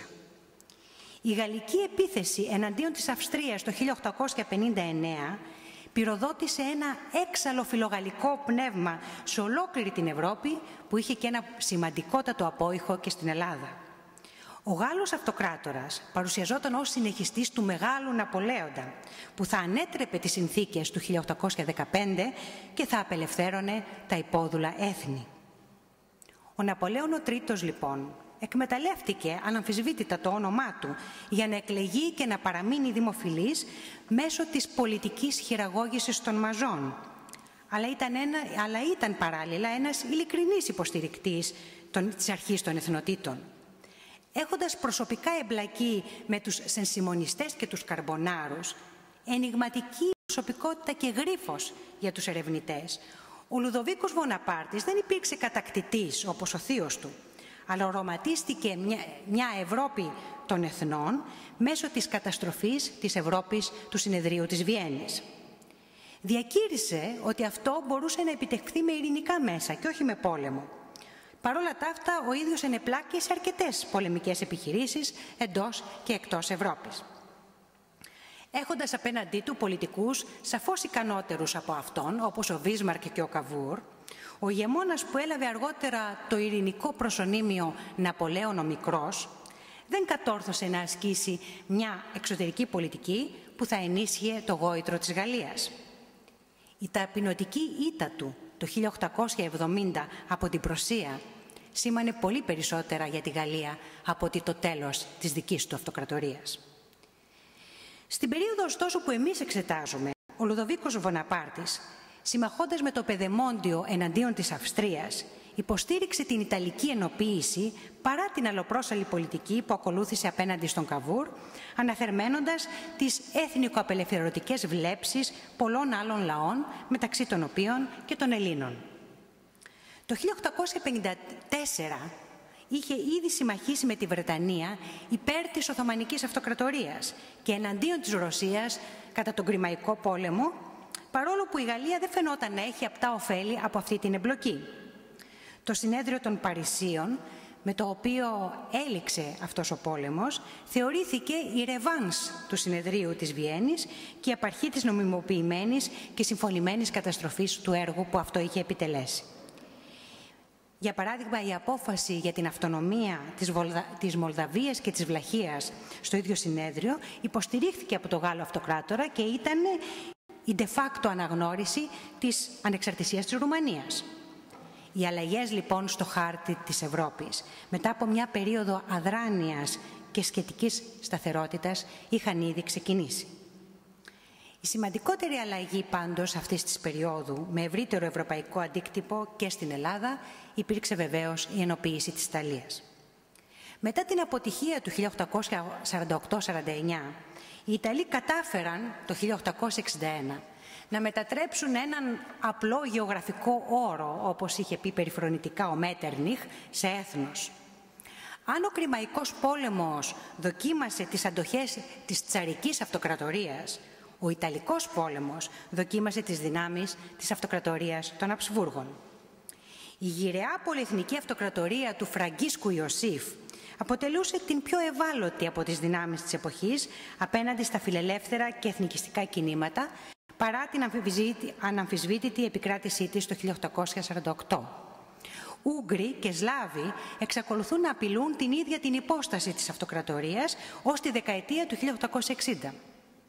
Εχθρικός και καχύποπτος απέναντι στον Τσάρο από την εποχή του Κρημαϊκού πολέμου, ο Φραγκίσκος Ιωσήφ φοβάται το διαλυτικό ρόλο του προστάτη των σλαβικών πληθυσμών που επιθυμεί να διαδραματίσει η Ρωσία. Ρωσοφοβία διακατέχει εξάλλου και τη βρετανική πολιτική, η οποία κατορθώνει πάντως να εξασφαλίσει την ακεραιότητα της Οθωμανικής Αυτοκρατορίας ως αποτέλεσμα της ρωσικής ήττας στην Κριμαία.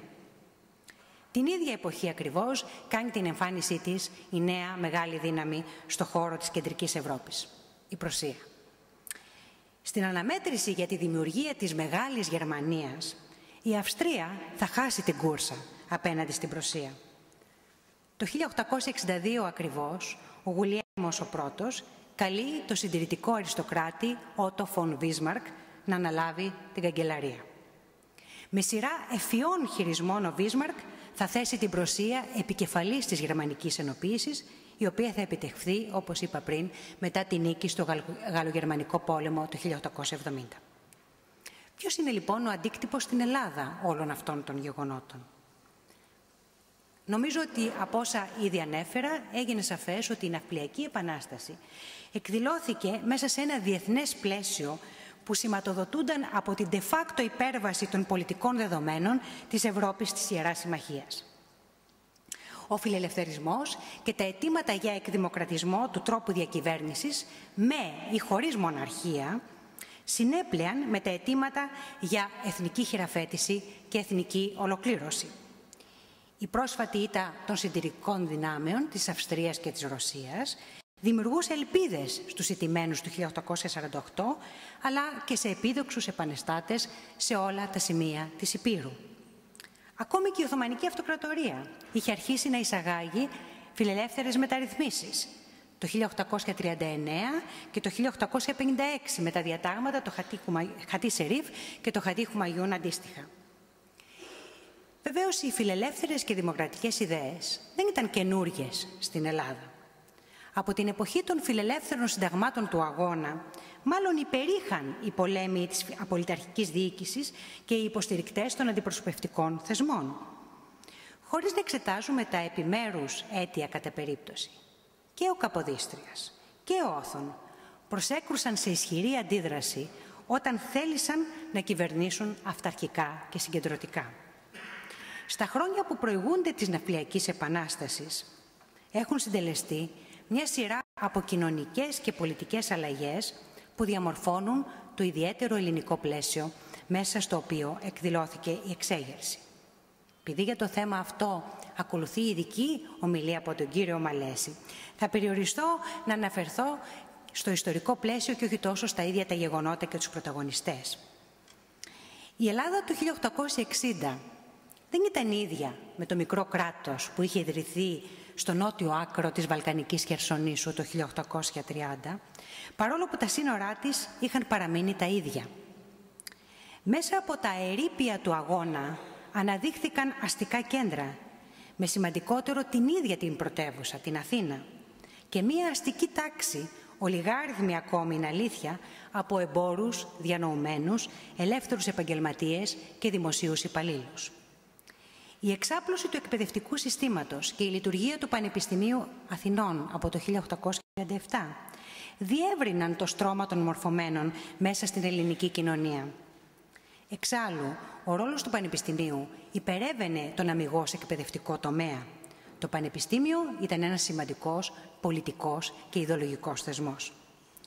Ήδη από τη δεκαετία του 1840 και πριν από το κίνημα της 3ης Σεπτεμβρίου του 1843, οι φοιτητές είχαν κάνει αισθητή την παρουσία τους ως συγκροτημένη κοινωνική ομάδα με πολιτικές διεκδικήσεις. Η δυναμική εμφάνιση των φοιτητών στο δημόσιο χώρο αντανακλούσε και μία ηλικιακή ανανέωση εν γέννη της πολιτικής ζωής.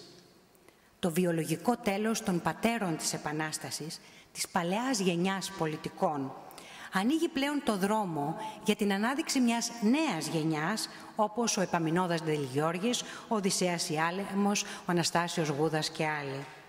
Δεν είναι εξάλλου τυχαίο ότι και στην Ναυπλιακή Επανάσταση νεαροί αξιωματικοί θα παίξουν τον πιο αποφασιστικό και ριζοσπαστικό ρόλο, καθώς και εν γέννη εκπρόσωποι αυτής της νέας γενιάς. Οι νέοι λοιπόν, η νεολαία, αποκτούν διακριτή ταυτότητα ακριβώς μέσα από την αντιοθωνική τους δράση. Νεαροί διανοούμενοι, φοιτητές του Πανεπιστημίου Αθηνών, κατώτεροι αξιωματικοί, δημόσιοι υπάλληλοι, πολλοί από τους οποίους ανήκουν σε γνωστές οικογένειες της εποχής, πρωτοστατούν στις αντιπολιτευτικές εκδηλώσεις στα χρόνια που προηγούνται της Ναυπλιακής Επανάστασης. Οι φιλελεύθερες ιδέες τους παραπέμπουν ευθέως στην κληρονομιά του 1848.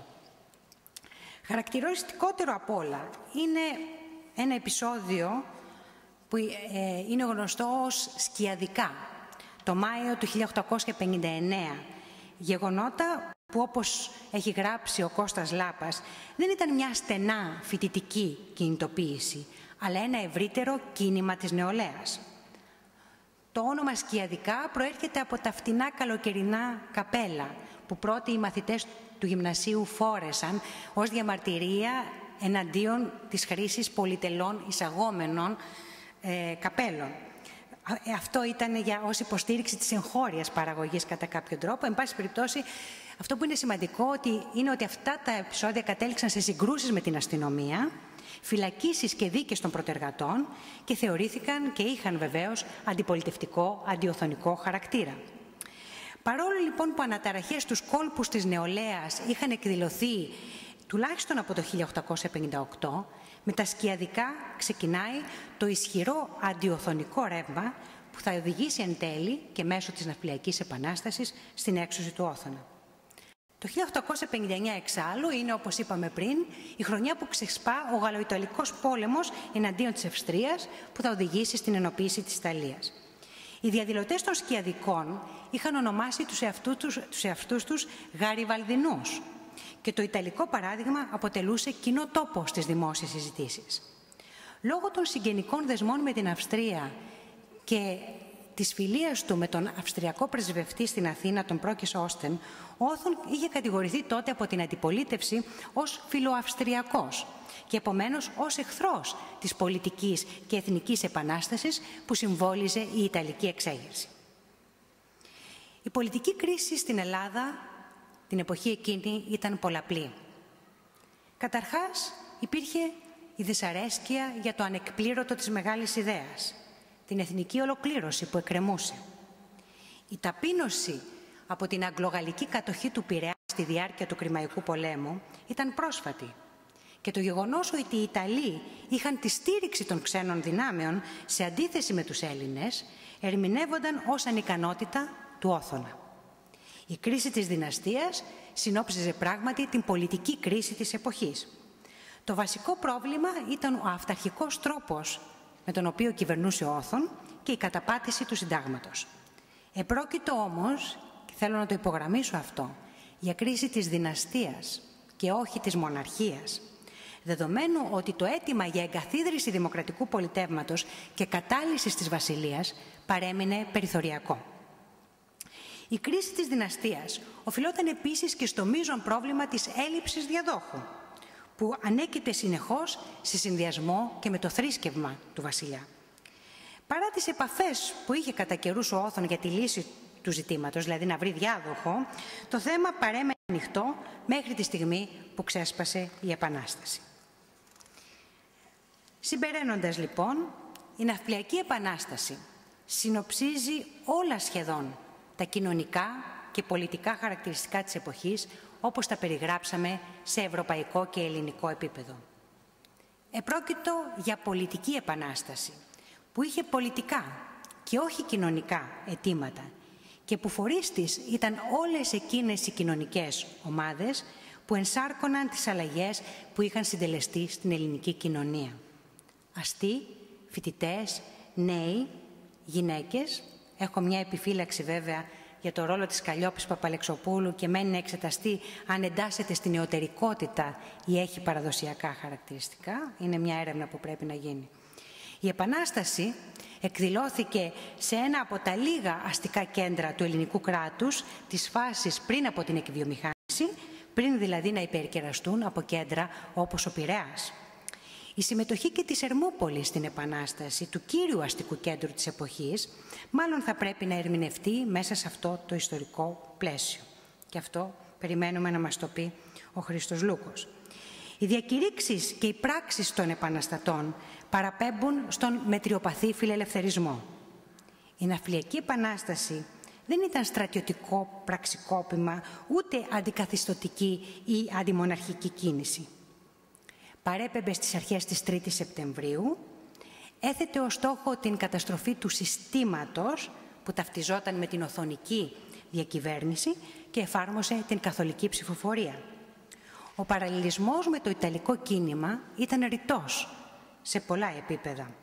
Όπως για παράδειγμα, ο αφορισμός των εξεγερμένων του ναυπλίου από την Ελληνική Εκκλησία παραλληλίζεται με τον αφορισμό των Ιταλών επαναστατών από τον Πάπα Πίο τον Ένατο.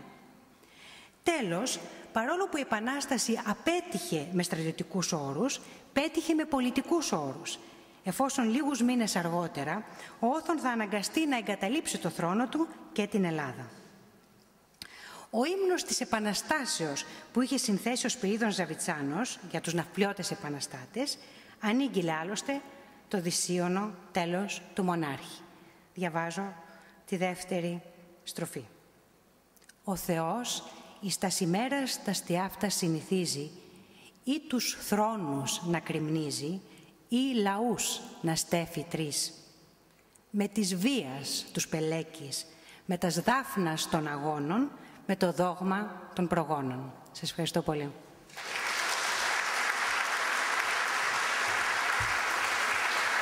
Σας ευχαριστούμε πολύ για το ταξίδι που μας υποσχεθήκατε και πράγματι. κάναμε στην Ευρώπη του κάρου τότε η Ελλάδα, αλλά τα κατάφερνε και συμπορεύεται. Το λόγο έχει ο κύριος Μαλέσης, διδάκτορ ιστορικός, διδάσκει στη Στρατιωτική Σχολή Ευελπίδων. Αντιπολίτευση στο οθονικό καθεστώς και ρήξη. Η Ναυτιλιακή Επανάσταση του 1862. Να θυμίσω ότι μετά το πέρας της ομιλίας του κ. Μαλέση έχουμε τα εγγένεια της έκθεσης στην Εθνική Πινακοθήκη. Έχετε το λόγο. Σας ευχαριστώ πολύ. Σαν σήμερα λοιπόν, το 1862, ο πρώτος βασιλιάς Ελλάδας, ο Όθωνας, συμπλήρωνε 29 χρόνια στον θρόνο και έμελε αυτή η μέρα να αποτελέσει την τελευταία στην Ελλάδα μετά από μια λαϊκή εξέγερση η οποία θα ξεσπάσει στον τόπο. Καθ' όλη τη διάρκεια της βασιλείας του θα γνωρίσει την αγάπη του λαού αλλά και την έντονη αμφισβήτηση η οποία πολλές φορές εκφράστηκε με ένοπλες τοπικές εξεγέρσεις. Τα ναυτιλιακά γεγονότα πάντως του Φεβρουαρίου προετοίμασαν ό,τι ακολούθησε 8 μήνες αργότερα και συνεπώς κατέχουν δεσπόζουσα θέση στην νεοελληνική ιστορία.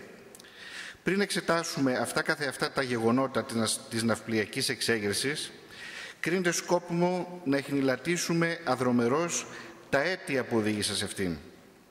Χρήσιμος οδηγός σε αυτή την προσπάθεια είναι ένα εκτενές υπόμνημα που υπέβαλε ο Υπουργός των Εσωτερικών Χριστόπουλος προς τον ίδιο τον Μονάρχη, βάσει των εκθέσεων που του απέστειλαν οι κατατόπους νομάρχες.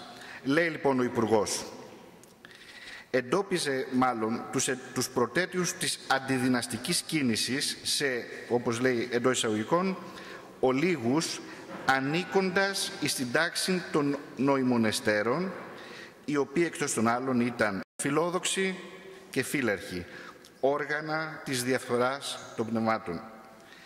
Θέλοντας να γίνει πιο συγκεκριμένος, αναφέρεται πρωτίστως σε άτομα με πανεπιστημιακή μόρφωση ή σε ιδιοτελείς, οι οποίοι επεδίωκαν συμμετοχή στο πολιτικό γίγνεσθε ή απλώς διορισμό στο δημόσιο. Αφού ο ίδιος Υπουργός στιγματίσει την, όπως έλεγε, ευθοροποιών ακολασία του τύπου, καταλήγει στο συμπέρασμα ότι ο λαός εν γέννη και προπάντων εργατικέ τάξεις διετέλουν ήσυχοι καταγινόμενοι εις τα έργα των και ουδεμία εφαίνεται τάσης προστασιασμών. Το συγκεκριμένο υπόμνημα μπορεί να θεωρηθεί ότι προσεγγίζει την πραγματικότητα και παρέχει ικανοποιητικά ερμηνευτικά σχήματα για να κατανοηθεί η δομή της ελληνικής κοινωνίας των μέσων του 19ου αιώνα. Πράγματι, κατά τη δεκαετία του 1850, συντελείται μια τομή με την εμφάνιση της νέας γενιάς, η οποία σταδιακά αποστασιοποιείται από αυτήν του αγώνα της ανεξαρτησίας. Η ελληνική κοινωνία, έστω και με αργούς ρυθμούς, μετασχηματίζεται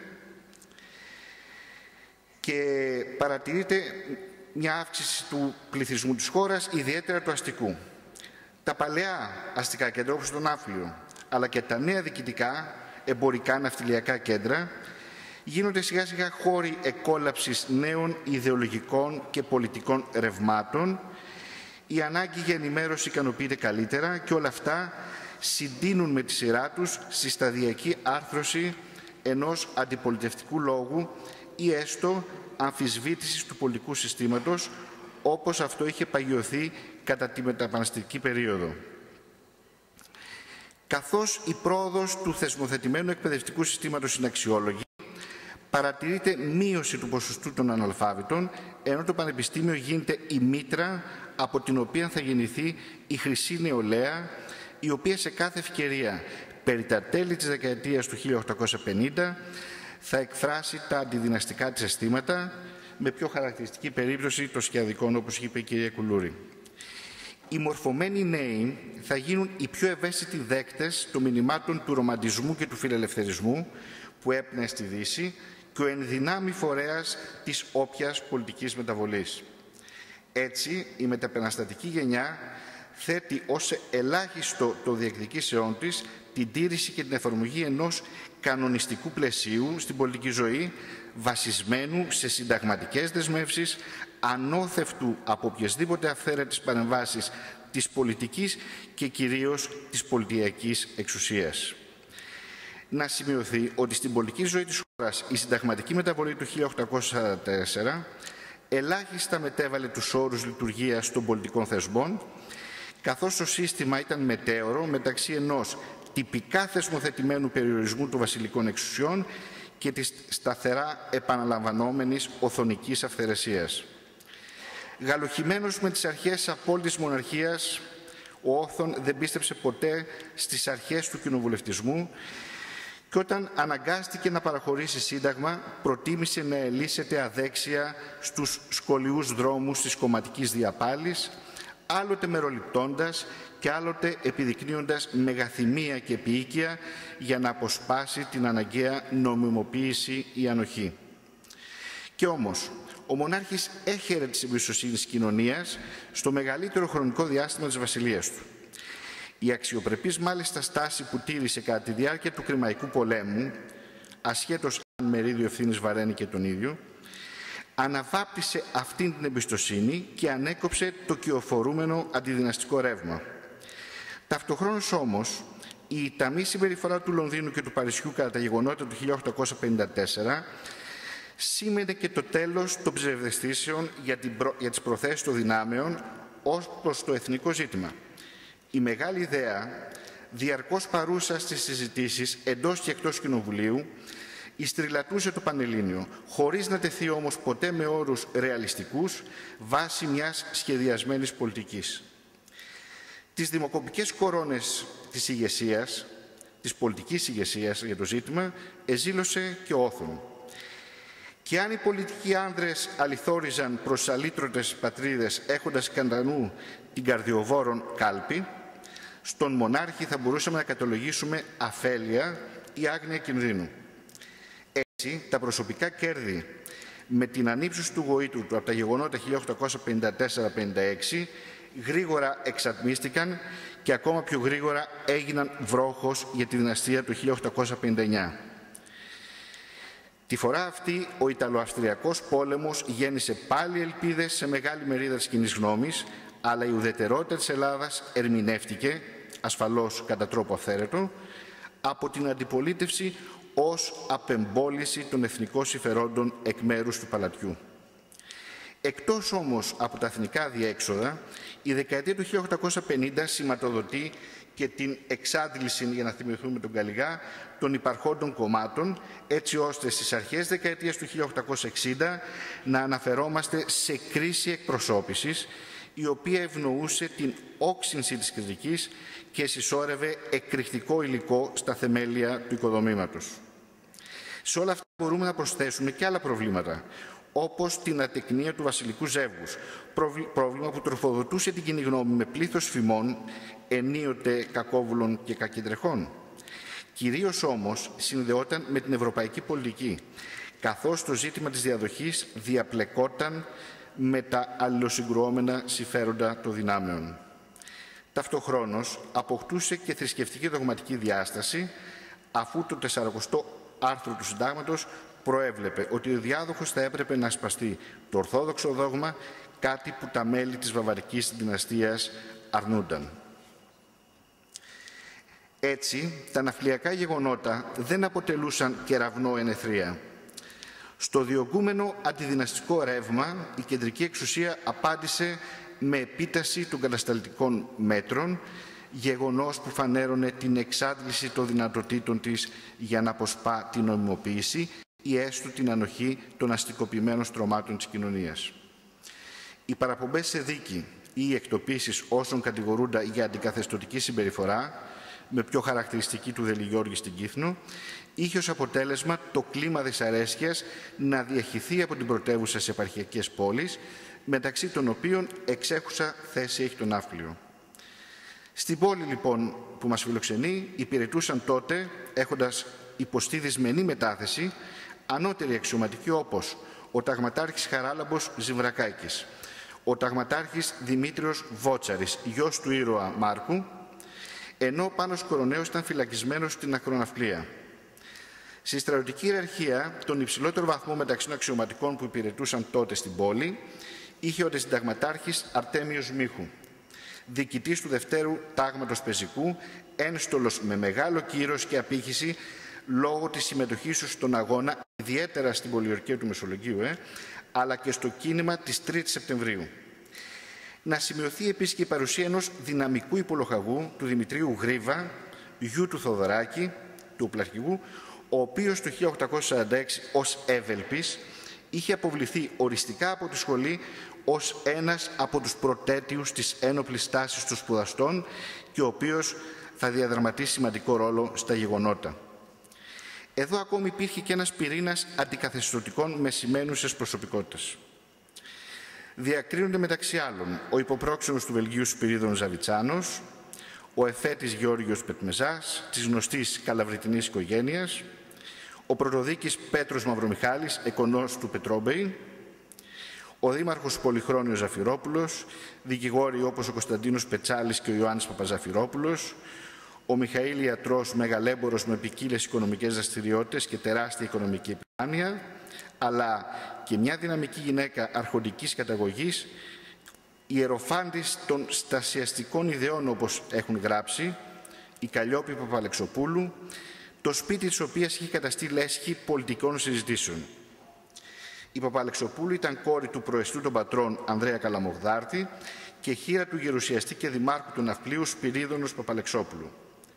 Ήταν η περίοδος κατά την οποία στα συμπόσια των μελών της κοινωνικής ελίτ οι προπόσεις με έντονο αντιπολιτευτικό χαρακτήρα έδιναν τον τόνο της δυσφορίας των ανερχόμενων στρωμάτων που επιζητούσαν πλέον την αντικατάσταση του φθαρμένου και αναποτελεσματικού πολιτικού συστήματος.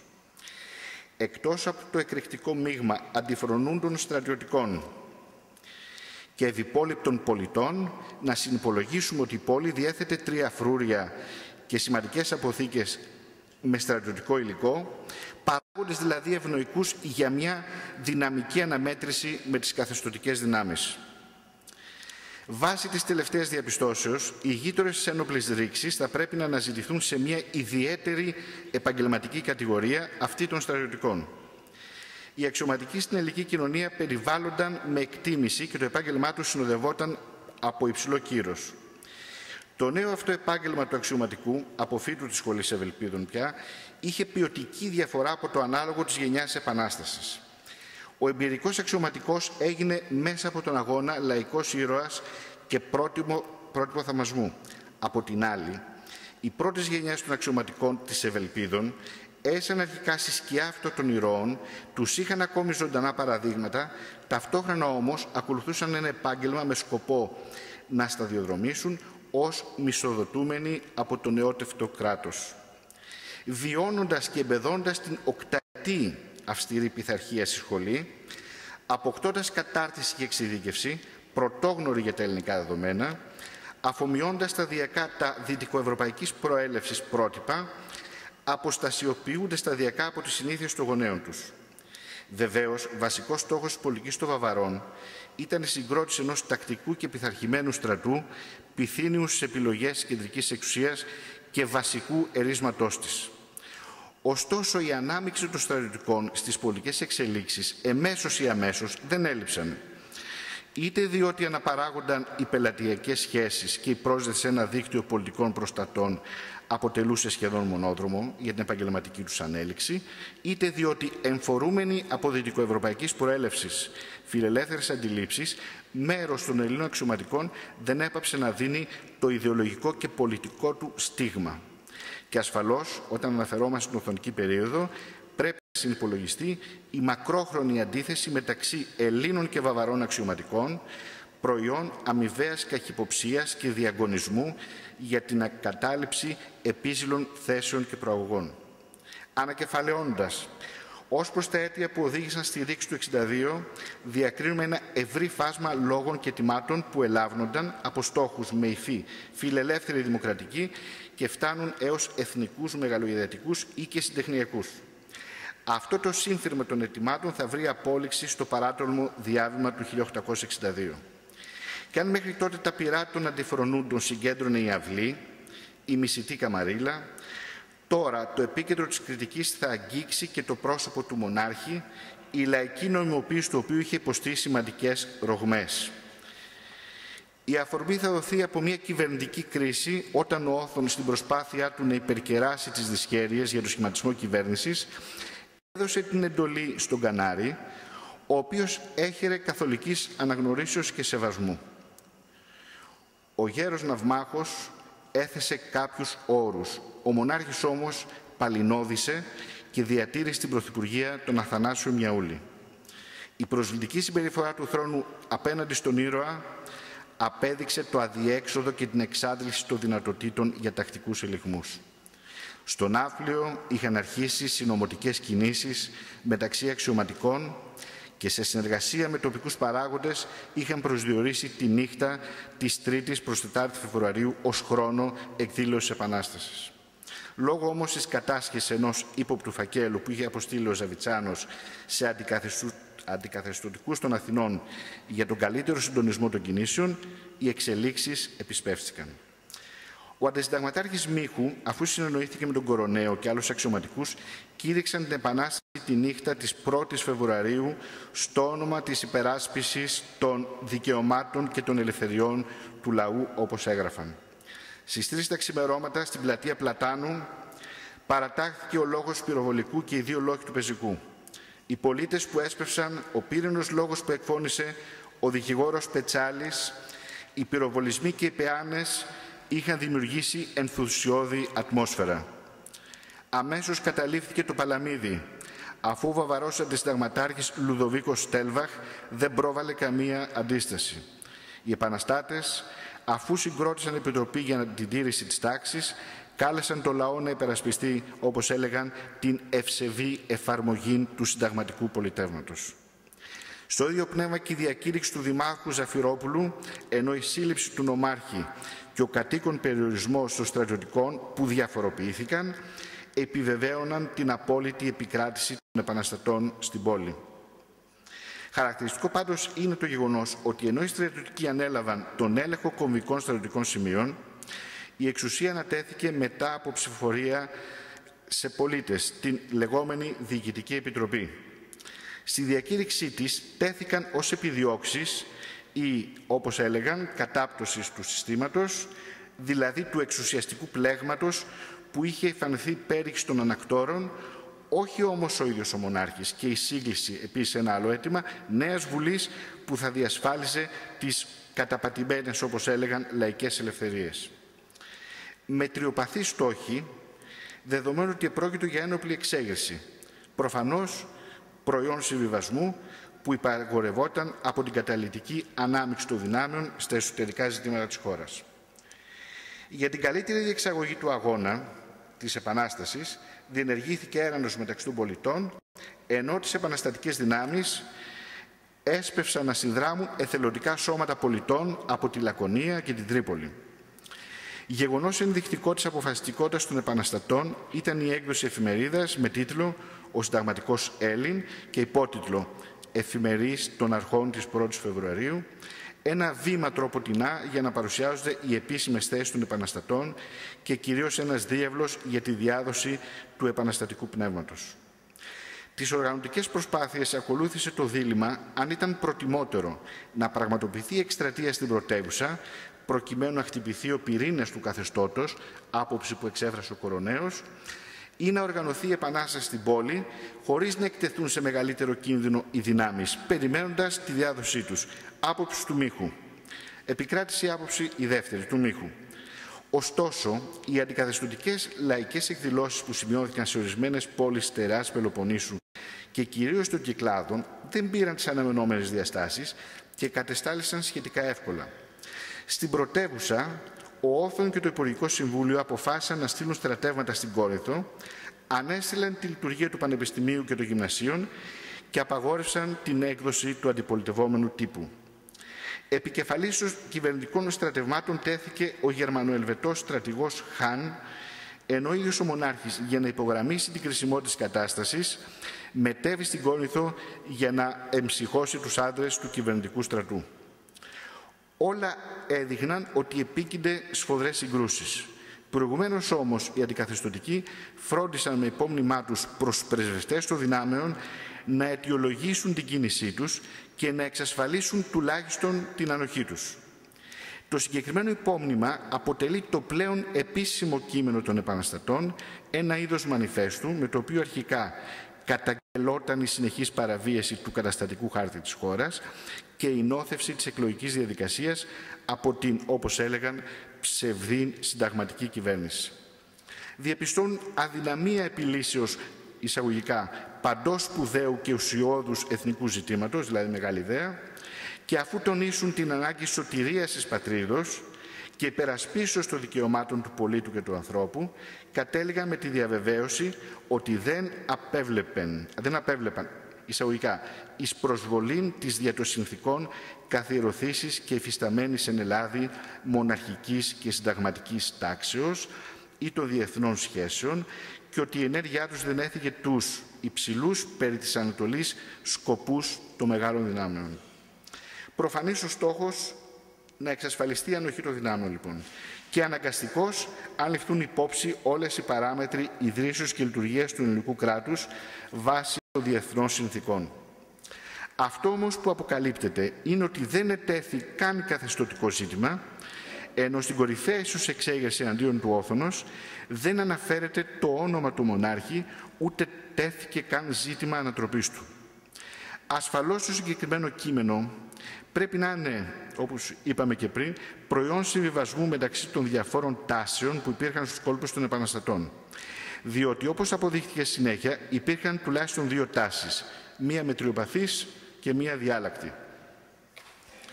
Στο μεταξύ, μετά τις 8 Φεβρουαρίου, ξεκίνησαν αποφασιστικές εχθροπραξίες με αμφίροπη έκβαση.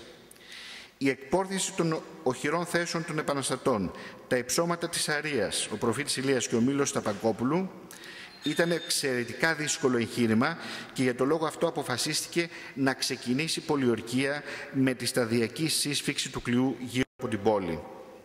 Οι πολιορκούμενοι, εκτός από τη στεναρή αντίσταση που πρόβαλαν, προχώρησαν και σε πράξεις που απέβλεπαν στην ανύψωση του ηθικού, όπως το συμβολικό κάψιμο της Λεμιτόμου, η εκφώνηση πύρινων επικηδίων για τα θύματα των μαχών. Από τη μεριά του ο Όθων, στις 8 Μαρτίου, προχώρησε μια προσφυλή του τακτική, δηλαδή τη χορήγηση αμνηστίας και μάλιστα όχι σε όλους τους κινηματίες, προκειμένου να διασπάσει το μέτωπο των αντιπάλων. Η κίνηση αυτή είχε αποτέλεσμα, διότι άρχισε να την υιοθετεί μια μερίδα της ηγεσίας των επαναστατών με πρώτο τον Μίχου, όταν μετά από πολυέμακτες μάχες αυτές της 1ης Μαρτίου η πλάστιγκα είχε αρχίσει να γέρνει υπέρ των κυβερνητικών δυνάμεων. Δεν υπάρχουν ακριβή στοιχεία για τις απώλειες των μαχών της 1ης Μαρτίου, καθώς ο αριθμός ποικίλει από 60 έως 150 ζωές. Όλες όμως οι πηγές συμφωνούν ότι τις συντριπτικά περισσότερες απώλειες είχαν οι επαναστάτες. Γεγονός φαίνεται που βάρινε στη σκέψη του Μίχου. Ακολούθησαν δραματικές διαπραγματεύσεις μεταξύ του Χάν και των πολιορκούμενων, κατά τη διάρκεια των οποίων ήταν φανερή η υπεροχή της κυβερνητικής πλευράς και η επίδειξη αδιαλαξίας. Αποφασίστηκε ανακοχή προκειμένου να απομακρυνθούν οι άμαχοι από την πόλη. Στη σύσκεψη που πραγματοποιήθηκε στο σπίτι του Μίχου στις 6 Απριλίου, οι μη αμνηστευθέντες, μέσα σε ένα φορτισμένο κλίμα με αντεγκλήσεις, υπέγραψαν πρωτόκολλο το οποίο επέδωσαν στους πρεσβευτές Αγγλίας και Γαλλίας και με το οποίο παραδέχονταν ότι ήταν μάταιη η περαιτέρω αντίσταση, ενώ δήλωναν την πρόθεσή τους να εγκαταλείψουν τη χώρα. Ο Γρίβας, επικεφαλής των αδιάλακτων, διαφοροποιήθηκε και με ξεχωριστή δήλωση τόνιζε ότι, εισαγωγικά, εσχυνόμενος του λοιπού να αποκαλούμε Έλλην, από τούδε παρετούμε της ελληνικής εθνικότητος. Βέβαια, επανήλθε αργότερα, έγινε υπουργός στρατιωτικών, βουλευτής κτλ. Τις θέσεις του συμμεριζόταν σημαντικός αριθμός επαναστατών, κυρίως υπαξιωματικών, οι οποίοι προσπάθησαν μάταια να αποτρέψουν το τέλος της εξέγερσης. Αλλά είχαν παρέλθει 2 μήνες από την εκδήλωση και το Μάρτιο του 1962 δεν υφίστατο καμία επαναστατική εστία. Πιο χαρακτηριστική είναι η περίπτωση του γειτονικού Άργους, όπου η επαμφωτερίζουσα στάση του στρατηγού Τσόκρη με καταλυτική απήχηση στην τοπική κοινωνία οδήγησε στη σχεδόν ανεμπόδιστη κατάληψή του από τα κυβερνητικά στρατεύματα.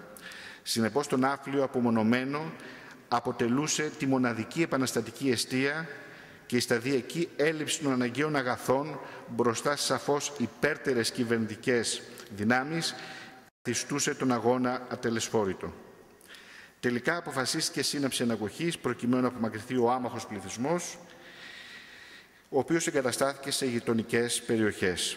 Κατόπιν, μέσα σε κλίμα αντεγκλήσεων πάλι και έντονης καχυποψίας, οι 19 πολιτικοί και στρατιωτικοί που εξαιρέθηκαν της αμνηστίας και άλλοι 300 περίπου που συμμετείχαν στην Επανάσταση αναχώρησαν με 2 πλοία, αγγλικό και γαλλικό, και διεσπάρησαν σε κέντρα του παροικιακού ελληνισμού. Την επομένη, 8 Απριλίου, ο Χάν, επικεφαλής του κυβερνητικού στρατού, έμπαινε στην πόλη, ενώ τα υπολείμματα του επαναστατικού στρατού ακολουθούσαν αντίστροφη πορεία κατευθυνόμενα προς την Τύριθα.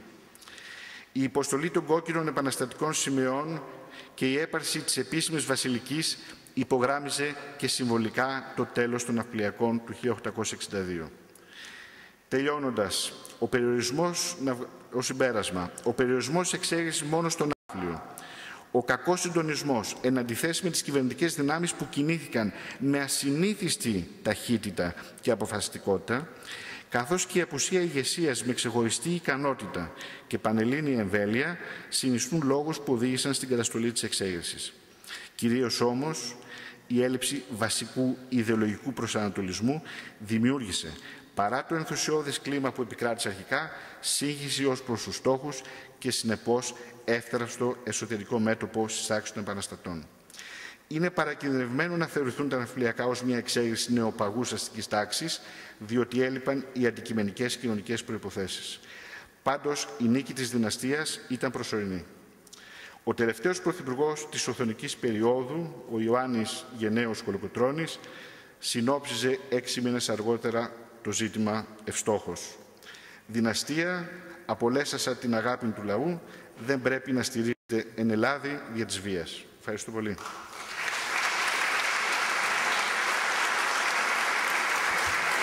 Ευχαριστούμε κύριε Μαλέση, καταρχάς για την απάντηση στο ερώτημα γιατί στο ναύπλιο, αλλά και για όλη την ιστορική διαδρομή. Σας ευχαριστούμε όλους που ήσασταν σήμερα εδώ στην έναρξη των εργασιών. Σε λίγη ώρα είναι τα εγγένεια της έκθεσης στα χρόνια της Βασιλείας του Όθωνα στο παράρτημα της Εθνικής Πινακοθήκης και θα παρακαλέσω τους εισηγητές και συμμετέχοντες στο συμπόσιο να διαβάσουν την εγκύκλιο για το πρόγραμμα για σήμερα το βράδυ, για το τι θα ακολουθήσει μετά τα εγγένεια.